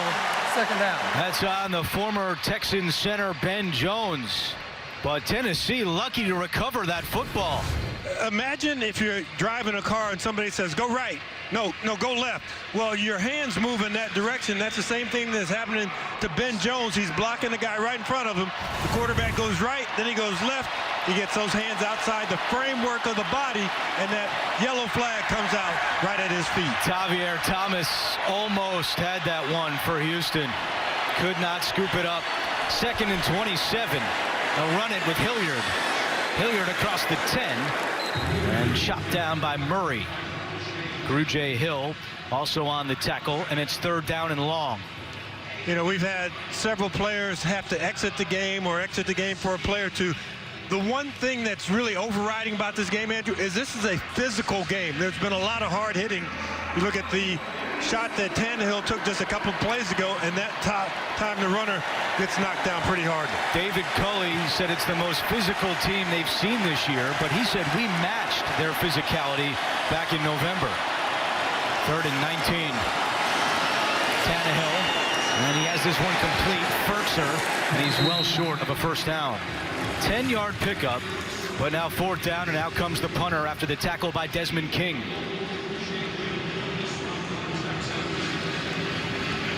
So the Texans defense comes up with a stop and a near turnover. And now King back deep to receive the punt from Kern. 2nd straight 3 and out for the Tennessee offense to start the 2nd half.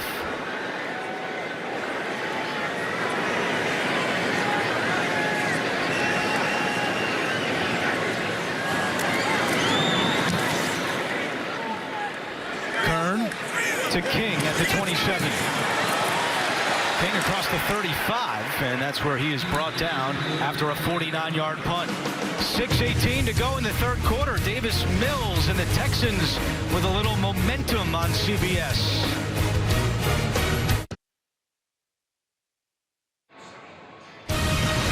The NFL on CBS is sponsored by Taco Bell and by State Farm. Like a good neighbor, State Farm is there.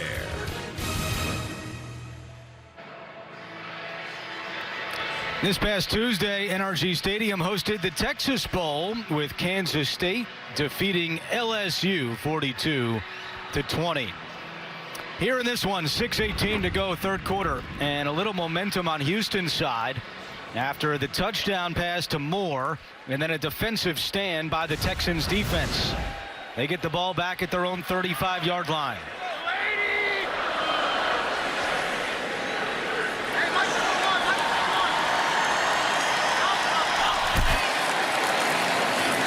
Mills to the air on 1st down. Looking, and he's got a man for a completion. It's the rookie Nico Collins into Tennessee territory. A gain of 25. There's some anticipation in this throw because your receiver's not open. He's crossing across the middle. And Nico Collins does a great job in playing the ball. By that, I mean going up and meeting the ball at the high point. 1st half, Mills 7 out of 14 for 61 yards. So far this half, 6 out of 7 for 84 yards. Looking for more here. And he's got Amendola at the 35, sneaks up to the 33. And James, something that David Culley told Sherry at the half, and we've seen it work. They've been using tempo here offensively, and it's gotten Mills into a rhythm. And that tempo will also slow down those edge rushers as they're going at it 100 miles an hour.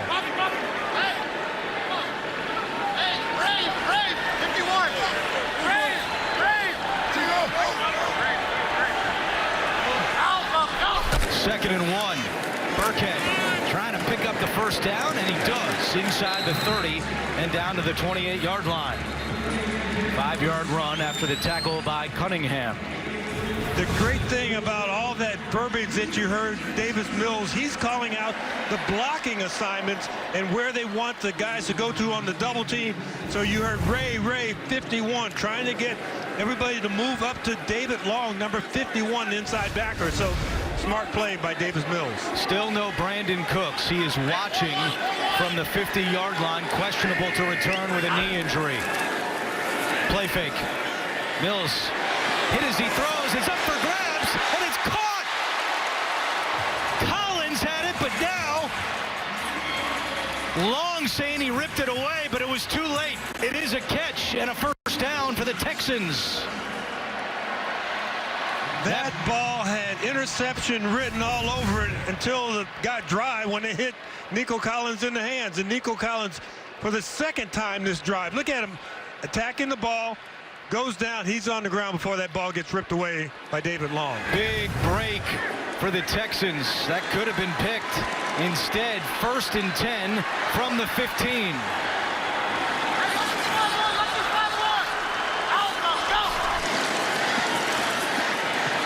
Mills in trouble, and down he goes. And it is Jeffrey Simmons. His 8.5 sacks now on the season. Davis Mills, his 11th start, so that would make him just a sophomore in college after his 1 year. And you will learn that that time clock goes off in your head, and it's time to throw it over everybody's head and out of bounds and not take the sack. It's a career high 8.5 sacks for Simmons. He had gone 6 straight games without one. A loss of 9 on the play. Mills looking for Johnson, incomplete. Good coverage by David Long. NFL Today update. Here's JB and Bill Cowher. Who would have thunk it, Bill? All right, Trevor Lawrence is going to have the second touchdown of the day right here. Eludes the rush. He's going to find Marvin Jones from 3 yards out. Jacksonville all over Indianapolis. They lead 23-3. Wow, Andrew. Wow. JB, we were in New England last week when Jacksonville just got blasted by the Patriots, and a completely different story today. Meanwhile, 3rd and 19 here.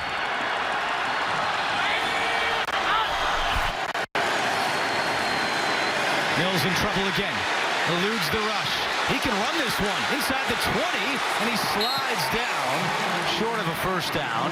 But a good job to get some extra yards for Fairbairn. A 12-yard run for Davis Mills, which is a season long for the rookie. Andrew, do you think in Davis Mills' mind when he saw that marker, he thought, hey, I've got the first down, let me hit the ground, or did he just realize time to give myself up? Yeah, I think the latter. You're so nice. You're so kind. But gets them in a much more manageable field goal position. So when you do score, even though you're disappointed that you didn't get in the end zone for 6, you get a reward, and you feel a little bit motivated by at least getting a field goal out of it. 31-yard attempt. And Fairbairn is good. With 2:14 to go in the third quarter, it's now a 21-10 game. The NFL playoffs are here. It all kicks off with Super Wild Card Weekend. Action gets started with a Saturday doubleheader, followed by a Sunday tripleheader, and for the first time ever, a Wild Card Monday. 3 days, 6 games, one epic weekend. The road to Super Bowl 56 starts here. And again, Tennessee hoping not to be a part of Super Wild Card Weekend. If they win, they get the top seed. First round bye, and the AFC playoffs will go through Nashville. Ryan Tannehill telling us that getting to play at home in front of those Titans fans would mean the world to him and his team. And now a big drive coming up for Tannehill as he tries to stem some of this Houston momentum. Hilliard once again back deep.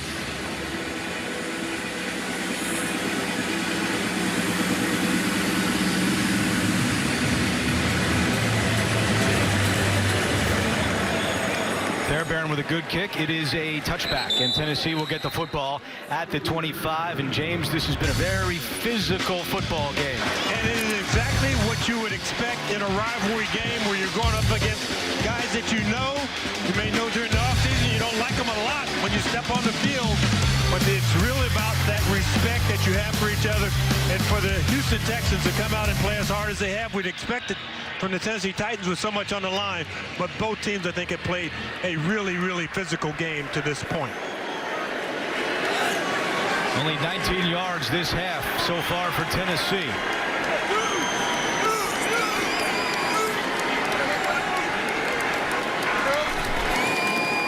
And They start this drive with Foreman on the ground up across the 30 and nudges his way for an 8-yard run. So Foreman with 63 yards rushing so far today. It's just a handoff. If you didn't look at the jersey number, you'd think that that's what Derrick Henry's doing, running right through that hole, right on the left side. We've seen it time and time again. And you talk to Vrabel, you talk to the offensive staff, they did not want to alter their DNA when Derrick Henry went out, and they really haven't.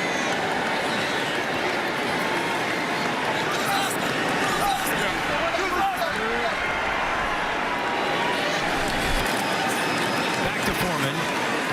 And Lopez again makes a nice play. No gain on that one. And James, going back to your last comment, we asked Todd Downing about that, remaining true to their identity.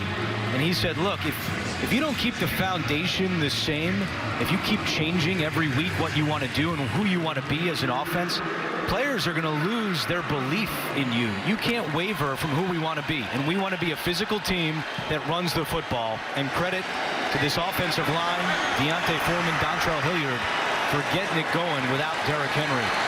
Right now it's 3rd down and 2. Tannehill to the air. Looking deep for Julio Jones, and it is incomplete.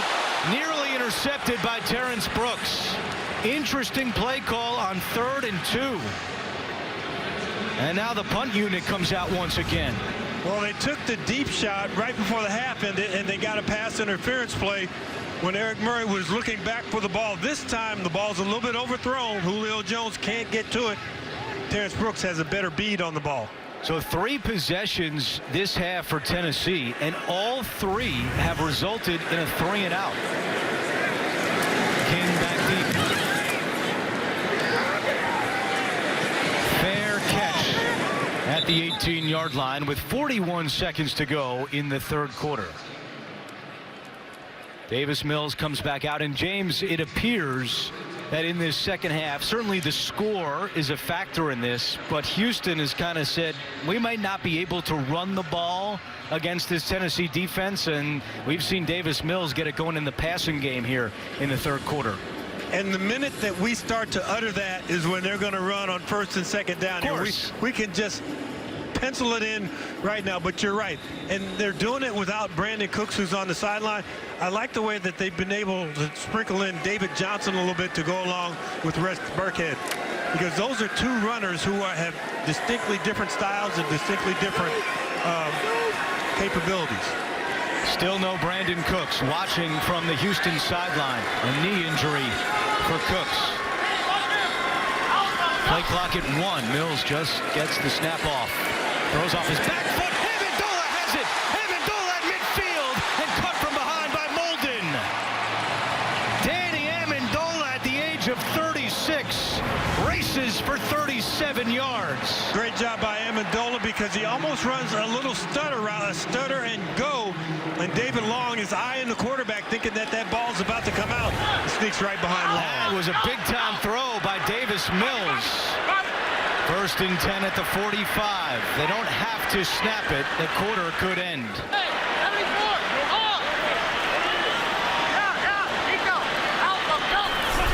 He does take the snap, and he's looking deep.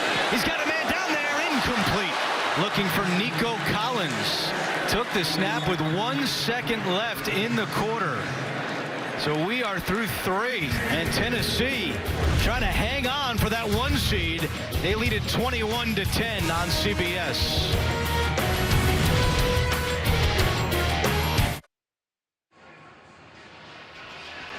Start of quarter number 4 here in Houston with our producer Steve McKee and our director Andy Goldberg, James Lofton, Sherry Burris, the entire crew.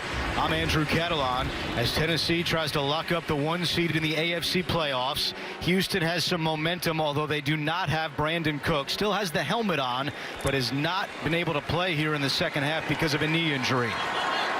Open up this quarter with the ball at the Tennessee 45-yard line. 2nd down and 10 for the Texans. Mills throws. Collins has it at the 25. And Collins darts his way toward the 15. Byard on the tackle. NFL Today update, JB and Bill Cowher. Ben Roethlisberger trying for a fourth quarter comeback. Yeah, Baltimore driving and leading, but then Cameron Sutton intercepts Tyler Huntley in the end zone, giving the Pittsburgh the ball and trailing Baltimore 10-6 in the fourth. Back to Andrew Catalog. All right, big play there. Both the Steelers and Ravens with their playoff hopes alive because of what's going on in Jacksonville. And the Colts down big. 1st and 10. Mills, he's going to run it. And he's tackled at the 14-yard line. David Long makes the play. Every first down this half, the Texans have thrown the football. And they were trying to do it there, but it ended up with Mills just keeping it for 1 yard. But decisive. We remember the previous play where he got sacked in the red zone. He got pushed back a little bit, so he's decisive there. Gets out of the pocket. Alert! Gets a positive play.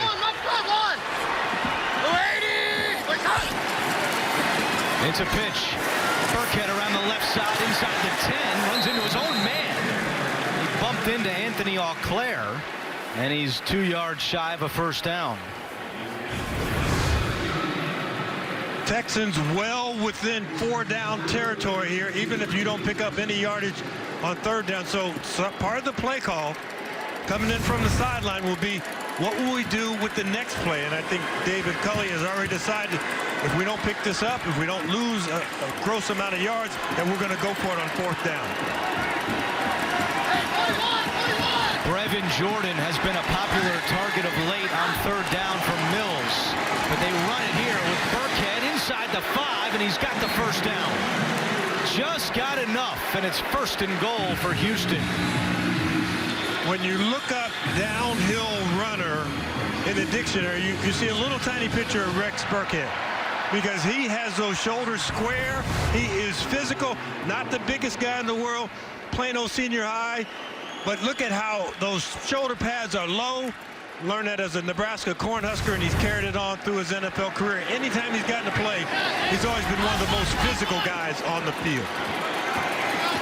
1st and goal from the 4. Burkhead, and he's hit from behind. Larrell Murchison made the initial contact, and then Rashaan Evans finishes him off. 2nd and goal. Nothing going on the front side of this play. You get early penetration in the backfield, struggling to try and get back toward the line of scrimmage. A loss of 3. See, if I'm a receiver out there going, well, I got a couple extra yards of the end zone to work with. Big, tall target. Nico Collins, 6'4", lined up against Jack Rabbit Jenkins. Mills surveys the scene, rolls left, throws back wide open, touchdown, Amendola! And the Texans continue to fight. Down 21-0. They're now within 5, and they will go for 2. This back grid back there, that's where the defense doesn't go, and the offense, if you just go hang out there in the back 2 or 3 yards of the end zone, you're going to find yourself open. You see all the hands waving. Danny Amendola right there. Didn't even really have to jump for that, but just a habit you can't break. His first touchdown since week 1, and now they'll try to make it a 3-point game. This is only the 2nd time this season the Texans will attempt a 2-point conversion. They are 1 for 1 on the year.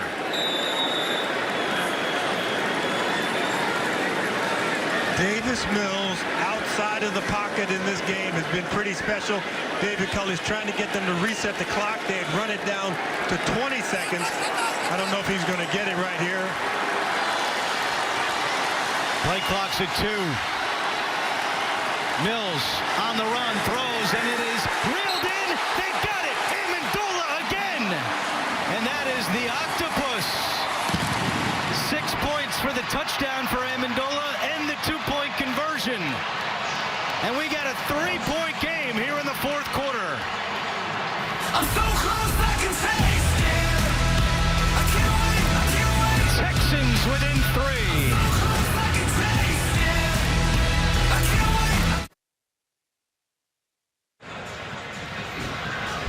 we'd like to welcome you Kansas City Chiefs fans who have put this game back on. All of a sudden, a 3-point game after the touchdown pass to Danny Amendola. And in this half, Davis Mills is now 11 of 14 for 178 yards and 2 touchdowns. Plenty of time to go. 11:40 on the clock. Hilliard will watch this one go for a touchback. Don't forget, stay tuned for the NFL Today update. That's time permitting. JB, Phil, Nate, Boomer, and Coach Cower. All the latest NFL scores and highlights. One of the things that the Titans are really great at over the years is pounding you into submission, because they can run the ball at you with that heavy hand. They talk about finishing the plays, finishing the blocks, finishing the runs. They're going to have to do their best impersonation of what they believe is their true identity. The Titans have run 9 plays this half and have gained a total of 11 yards.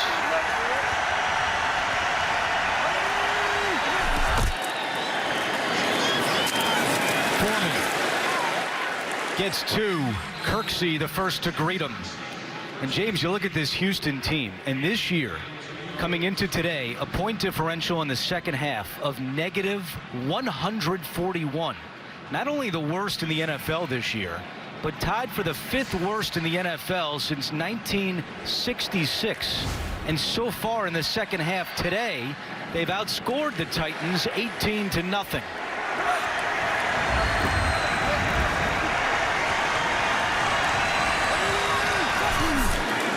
It's a pitch to Hilliard. He's trying the left side, finds a little bit of room, and then Kirksey closes quickly after a gain of 3. So a 3rd down and short coming for Tennessee. One of the things that you look for when you watch a defense play is that intensity, and that intensity is magnified by the lack of missed tackles. So it looks like when the first tackler is getting there around the ball carrier, that guy's going down. So that intensity level is ratcheted up, and you can see the Texans coming out the huddle, exhorting their crowd that, yeah, give us some noise, give us some energy. Tennessee trying to avoid a 4th consecutive 3-and-out. It's 3rd and 5. Tannehill in trouble and stays on his feet, keeps it alive, throws on the run. Westbrook-Ikhine has it down the sideline and out of bounds. How did Tannehill do it? Jacob Martin had him wrapped up, and Tannehill pulls a Houdini act and gets out of trouble. One of the things that Mike Vrabel says is be the last to finish on a play. Yes, it looked like Hill was about to be taken down. It looked like he was going to be knocked to the ground, but that wasn't the case. Be the last to finish. Stay on your feet. A 36-yard completion when they had to have it. And now 1st and 10. Inside 9:40 to go in the 4th quarter. Hand off to Foreman. Foreman stays on his feet. Still won't go down. And finally finished off by Terrence Brooks. What a play by Ryan Tannehill. I mean, for right now, it's the play of the game, because another 3-and-out, having to punt, that momentum which was seeping to the side of the Texans. Now the Texans have to figure out a way to really keep them out of field goal range and to really stop them in their tracks right here.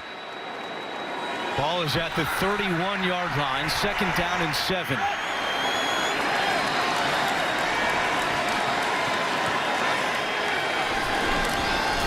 Back to Foreman, right side. And not much doing. Texans were ready for that one. And another 3rd down coming for Tennessee. Another look at that big play by Tannehill. And you're going to get Westbrook-Ikhine, who's just going to saunter down here, and he probably thinks that the play is over. But Tannehill does a great job once he's hit and then escaping out of the pocket.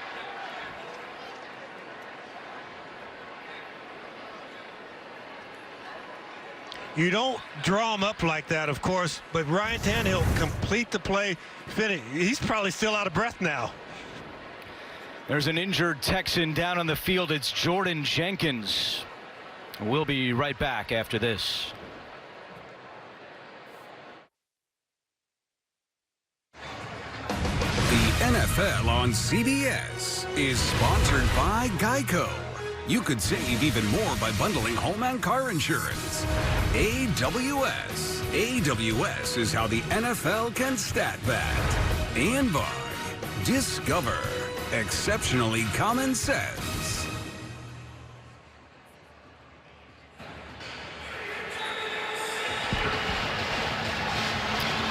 Chiefs fans dialed into this one, hoping for a Tennessee loss, and they would get the 1 seed. 3rd and 6 for the Titans. From here, it would be a 48-yard field goal. Tannehill over the middle. He's got a man. Firkser. 1st and goal, Tennessee. And once again, on 3rd down, Tannehill goes to Firkser for 23 yards. Two things have to happen on that play. The offensive line has to give Tannehill enough time for Firkser to get down the 2-deep area and get past the linebacker. So you've got to have great protection, and you've also got to have the guts to stand in there and throw that football. 4 catches, 55 yards for the Harvard grad, Anthony Firkser. And now 1st and goal for Tennessee. Wildcat with Foreman back there. Low snap. Picks it up. Foreman at the 5, lowers his shoulder and down at the 4. Rujay Hill makes the tackle. You mentioned that low snap at the end of the last play, the big pass to Firkser. Ben Jones, number 60, was the last person to get up, and he was actually limping toward the huddle. So he may be a little nicked up right now. That's the reason for that low snap. Jones spent his first 4 years with the Texans, a 4th-round pick back in 2012. One of the anchors on this offensive line. 2nd and goal.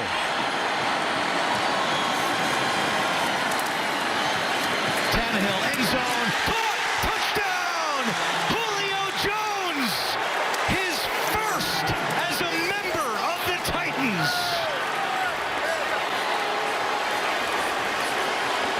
He's been waiting all year for that one, and it comes at a clutch time for Tannehill and the Titans.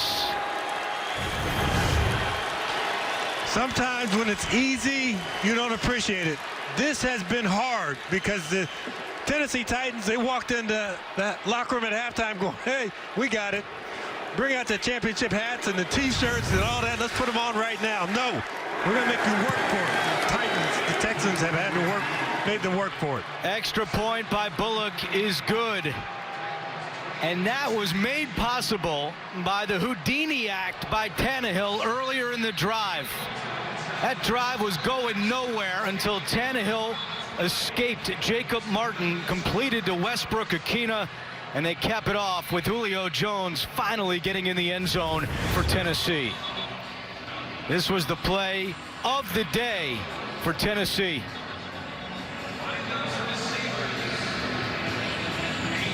Just the balance, the strength, and of course Tannehill, Andrew, used to play what position?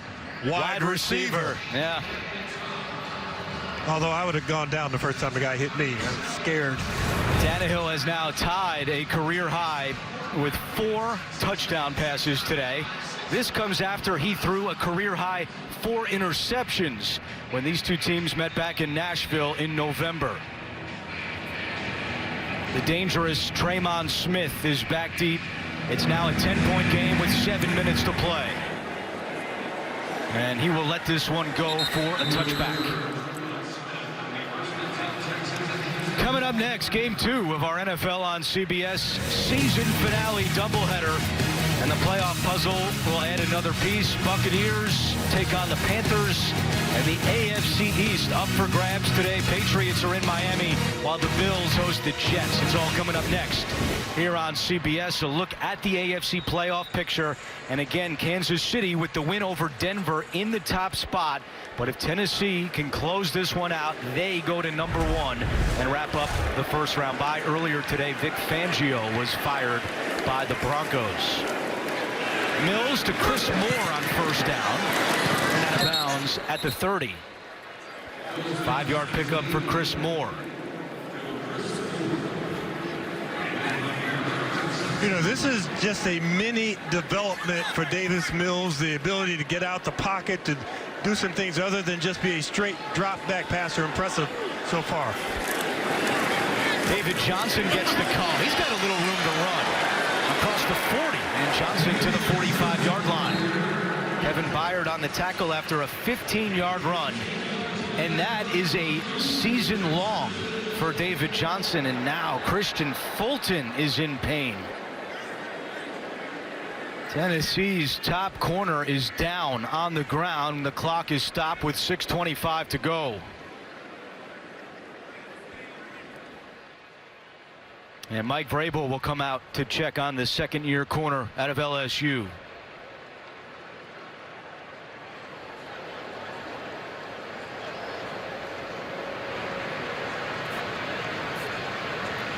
Fulton with a team-high 14 passes defense this season, and some concern for Fulton.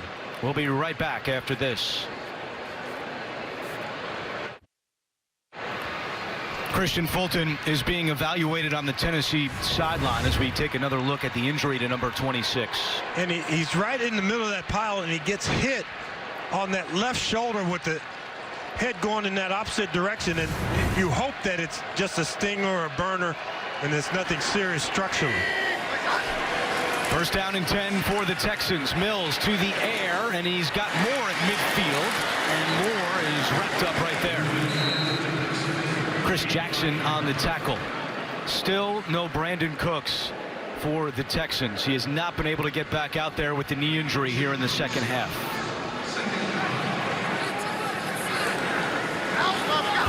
Second and 5. Johnson again. Nico Autry wrestles him down. Third and short coming for Houston. There is Brandon Cooks. Still has the helmet, but he's been watching from behind the play this entire second half. Third and 2, and that clock continues to tick. Inside 5:20 now to go. Burkhead at the bottom of your screen.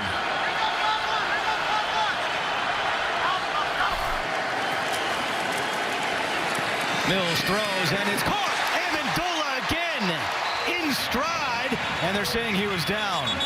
What a throw by Davis Mills. Molden with the tackle after a gain of 21. You know, Davis Mills is exhibiting some arm strength that people said, well, I wonder how strong his arm is. And I remember I mentioned I talked to David Shaw. He said this kid coming out, he can do everything that you want throwing the football. A lot of movement up front, and here come the flags. False start. Offense number 67. 5-yard penalty. Still first down. Second false start this year on the right tackle, Charlie Heck. Well, there's been a lot of talk that if Davis Mills had stayed at Stanford, that he'd be a first-round pick this year. And we asked him about that, and he said, look, I heard when I came out that I should have stayed and I'd be a higher pick, and I hear it again now, and none of that phases me. I have no regrets about leaving, and I'm very happy to be here in Houston. And with performances like this, he's making a very strong case to be the Week 1 starter next year. First and 15. Amendola again hit hard by Molden. 4.5 to go. And Amendola reaches down, pulls Molden up, and Molden is back on the ground now because he took the brunt of that blow. Had his head down a little bit, gets hit on those shoulders, and the second starting defensive back to go down for the Titans. Yeah, Molden now in pain, and the Tennessee training staff again back out on the field along with Mike Vrabel.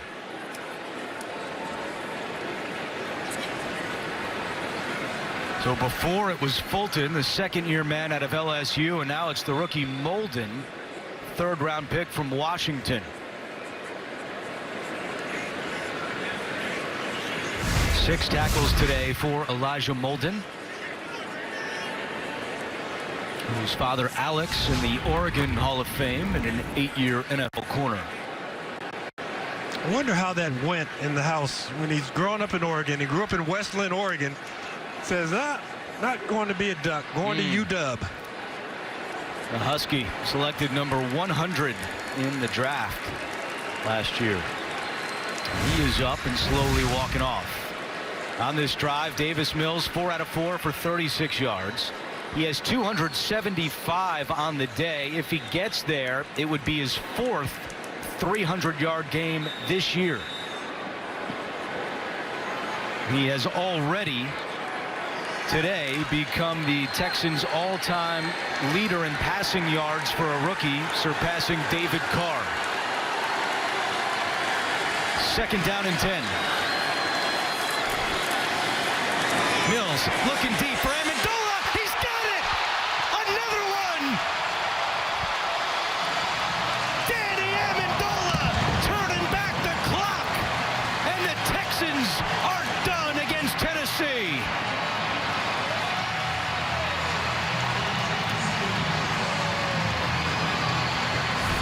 Amendola, you think of him being a short-range receiver, but how about when you go out and then you go up? You got everybody fooled, and Danny Amendola still has enough juice in those 36-year-old legs to get deep. 2nd touchdown of the day. Fairbairn out to make it a 3-point game. And the extra point is good. Davis Mills goes over 300 yards for the 4th time this year. And Danny Amendola making big plays against a beat-up Tennessee secondary. Let's go back to the touchdown, James. So here's Danny Amendola. There's going to be a little stutter, and then he's going to take off, and he's going to be gone up the sideline.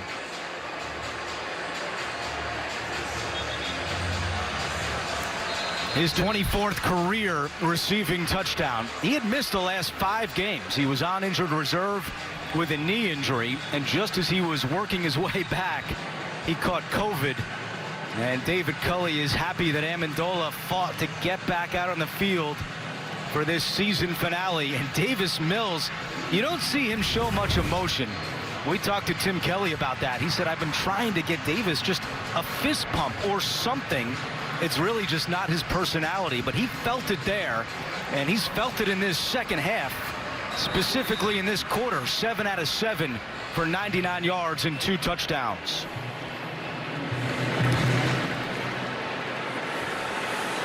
Short kick. Blasingame fields it, and he is just across the 25-yard line. That's where Tennessee will take over with exactly 4 minutes to play. Mills 301 yards passing and 3 touchdowns, and hoping to get one more chance at it. He needs his defense to come up with a stop here. And the thing that I like about the second half numbers in this ball game is normally he had started fast, but he was unfazed by what happened to him in the first half, and he just came out hyper-focused. Let's get it done in the second half. He's done that so far to get the Texans to climb back into this ball game.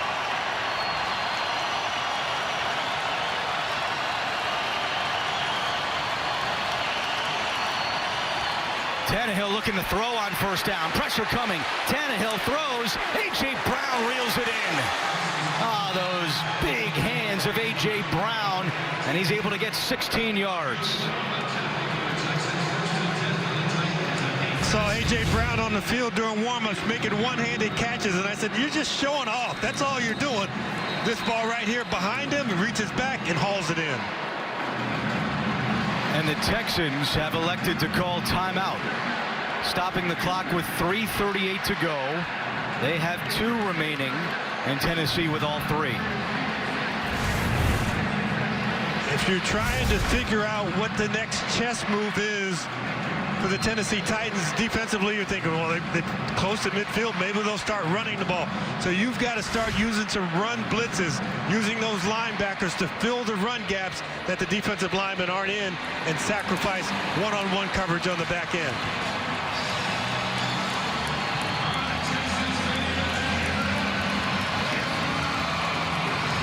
These Texans fans on Fan Appreciation Day have made a lot of noise here in the second half, trying to see if the Texans can win back-to-back home games for the first time in 2 years. Meanwhile, there's a whole kingdom of Chiefs fans tuned into this one to see if their team is going to get some help from the Texans. David Culley told us, look, we're not playing for Kansas City. We're not playing to be a spoiler. We just want to go out and win our last game against a divisional opponent. But that said, if we do beat them, I'm sure I'll have some new friends in Kansas City. Clock at 3:41 to go. 1st and 10, a pitch to Foreman. And good job by Neville Hewitt and then Christian Kirksey. They contained Foreman around the left side. David Culley was right near the official on the sideline. The official started to wave his hands, and Culley went, no, no, no, I don't want the timeout right here. You get this toss, you get Brooks out there, you get a convoy of guys, and Kirksey on the outside defeating the tight end's block. A loss of 1 on the play. So Culley electing to keep those 2 timeouts for now. 3:10 and counting on the clock. And let's see how far Ryan Tannehill can take that play clock down. Hilliard, the running back. Tannehill snaps it with 1. Hilliard up the middle. And Brooks able to make the tackle 2 yards shy of a first down. And now Culley will call timeout with 2:53 to go. The Texans with 1 timeout remaining and a critical 3rd down coming up.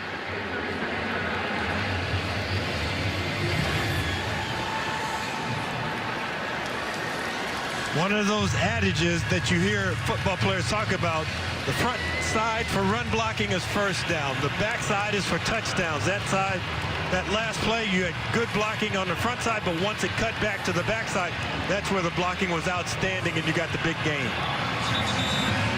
So far today, Tennessee is 7 out of 12 on 3rd down. They entered the day 8th in the NFL converting 3rd downs. So we talk about that identity and the Titans' ability to run the football. If you throw the football here, you want such a safe throw that it's right in the hands of the receiver, and you can keep the ball inbounds and the clock running and force the Texans to use their last timeout. Hilliard, the running back. They give it to Hilliard, and he lunges up ahead, and they mark him right at the chains. This will be dependent upon the spot. It's a first down. David Culley just enough. Mulling about using the challenge flag because you can't use it under 2 minutes. So there's the yellow line. Does that knee go down first? Any part of that thigh down? Because he does stretch out. But I would think this is where you drop the challenge flag. Well, it's a tough call. But it's a call you have to make at that point. You're going to lose your last timeout if you don't, the challenge isn't correct, but you have a chance right there. Houston is challenging the previous play that a first down was made, and it'll be reviewed. So David Culley does drop the challenge flag. He's 1 for 4 on challenges this season. Because Hilliard is really almost on top of 2 players. He never really does touch the ground until that ball in his elbow touches the ground.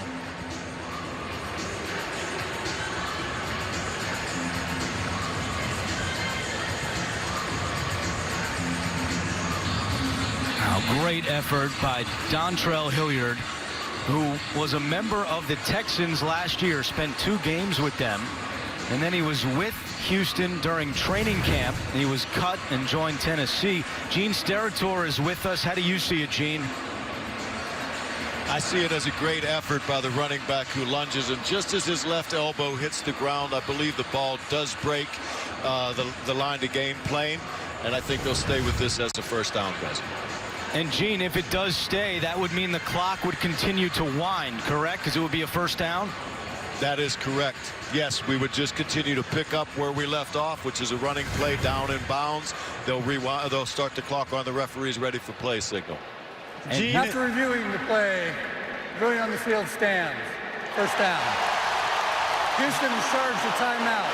Their 3rd and final of the half.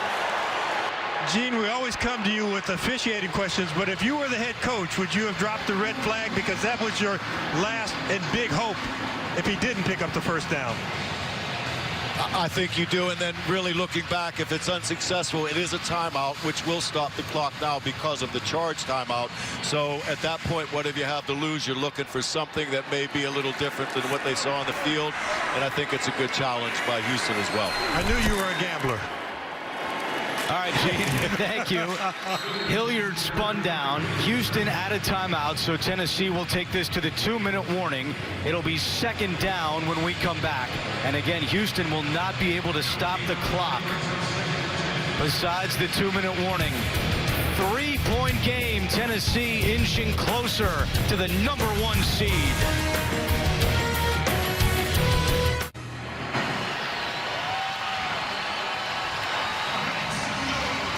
The last time the Titans were the #1 seed in the playoffs back in 2008, they finished 13-3, but lost their first playoff game to the Baltimore Ravens. They are 2 minutes away from getting the #1 seed again. A first down would end the game.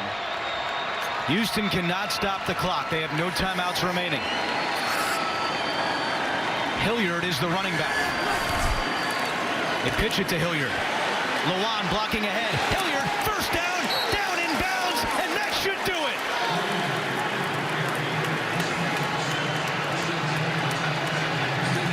Dontrell Hilliard with the awareness to go down inbounds after picking up the first down. Well, it's about situational football. We've heard the Titans talk about how much Mike Vrabel preaches that. And on the previous play, when he picked up the first down with the lunge, realizing I just need that first down, and here staying inbounds, taking a big wallop. But he stayed in bounds and kept the clock running. You can read Vrabel's lips there. He said stay in bounds during the run. Hilliard did. Tennessee with 126 yards rushing today. And they can take a knee, and then they can take a week off.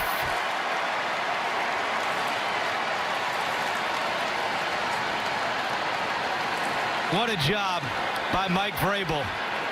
He's got my vote for Coach of the Year. Will give Tennessee the win, and they are the #1 seed in the AFC playoffs.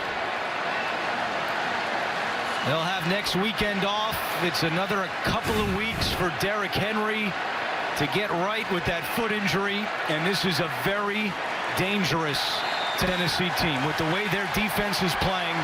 And now Henry, Julio Jones, A.J. Brown, look out for the Titans in the playoffs. Credit to David Culley and the Texans fighting hard again today, but they will come up short. And the AFC playoffs will go through Nashville. The Tennessee Titans are your #1 seed. A first-round bye and home field advantage. For Sherry Burris, James Lofton, our entire crew, I'm Andrew Catalan. Let's go to James Brown in New York.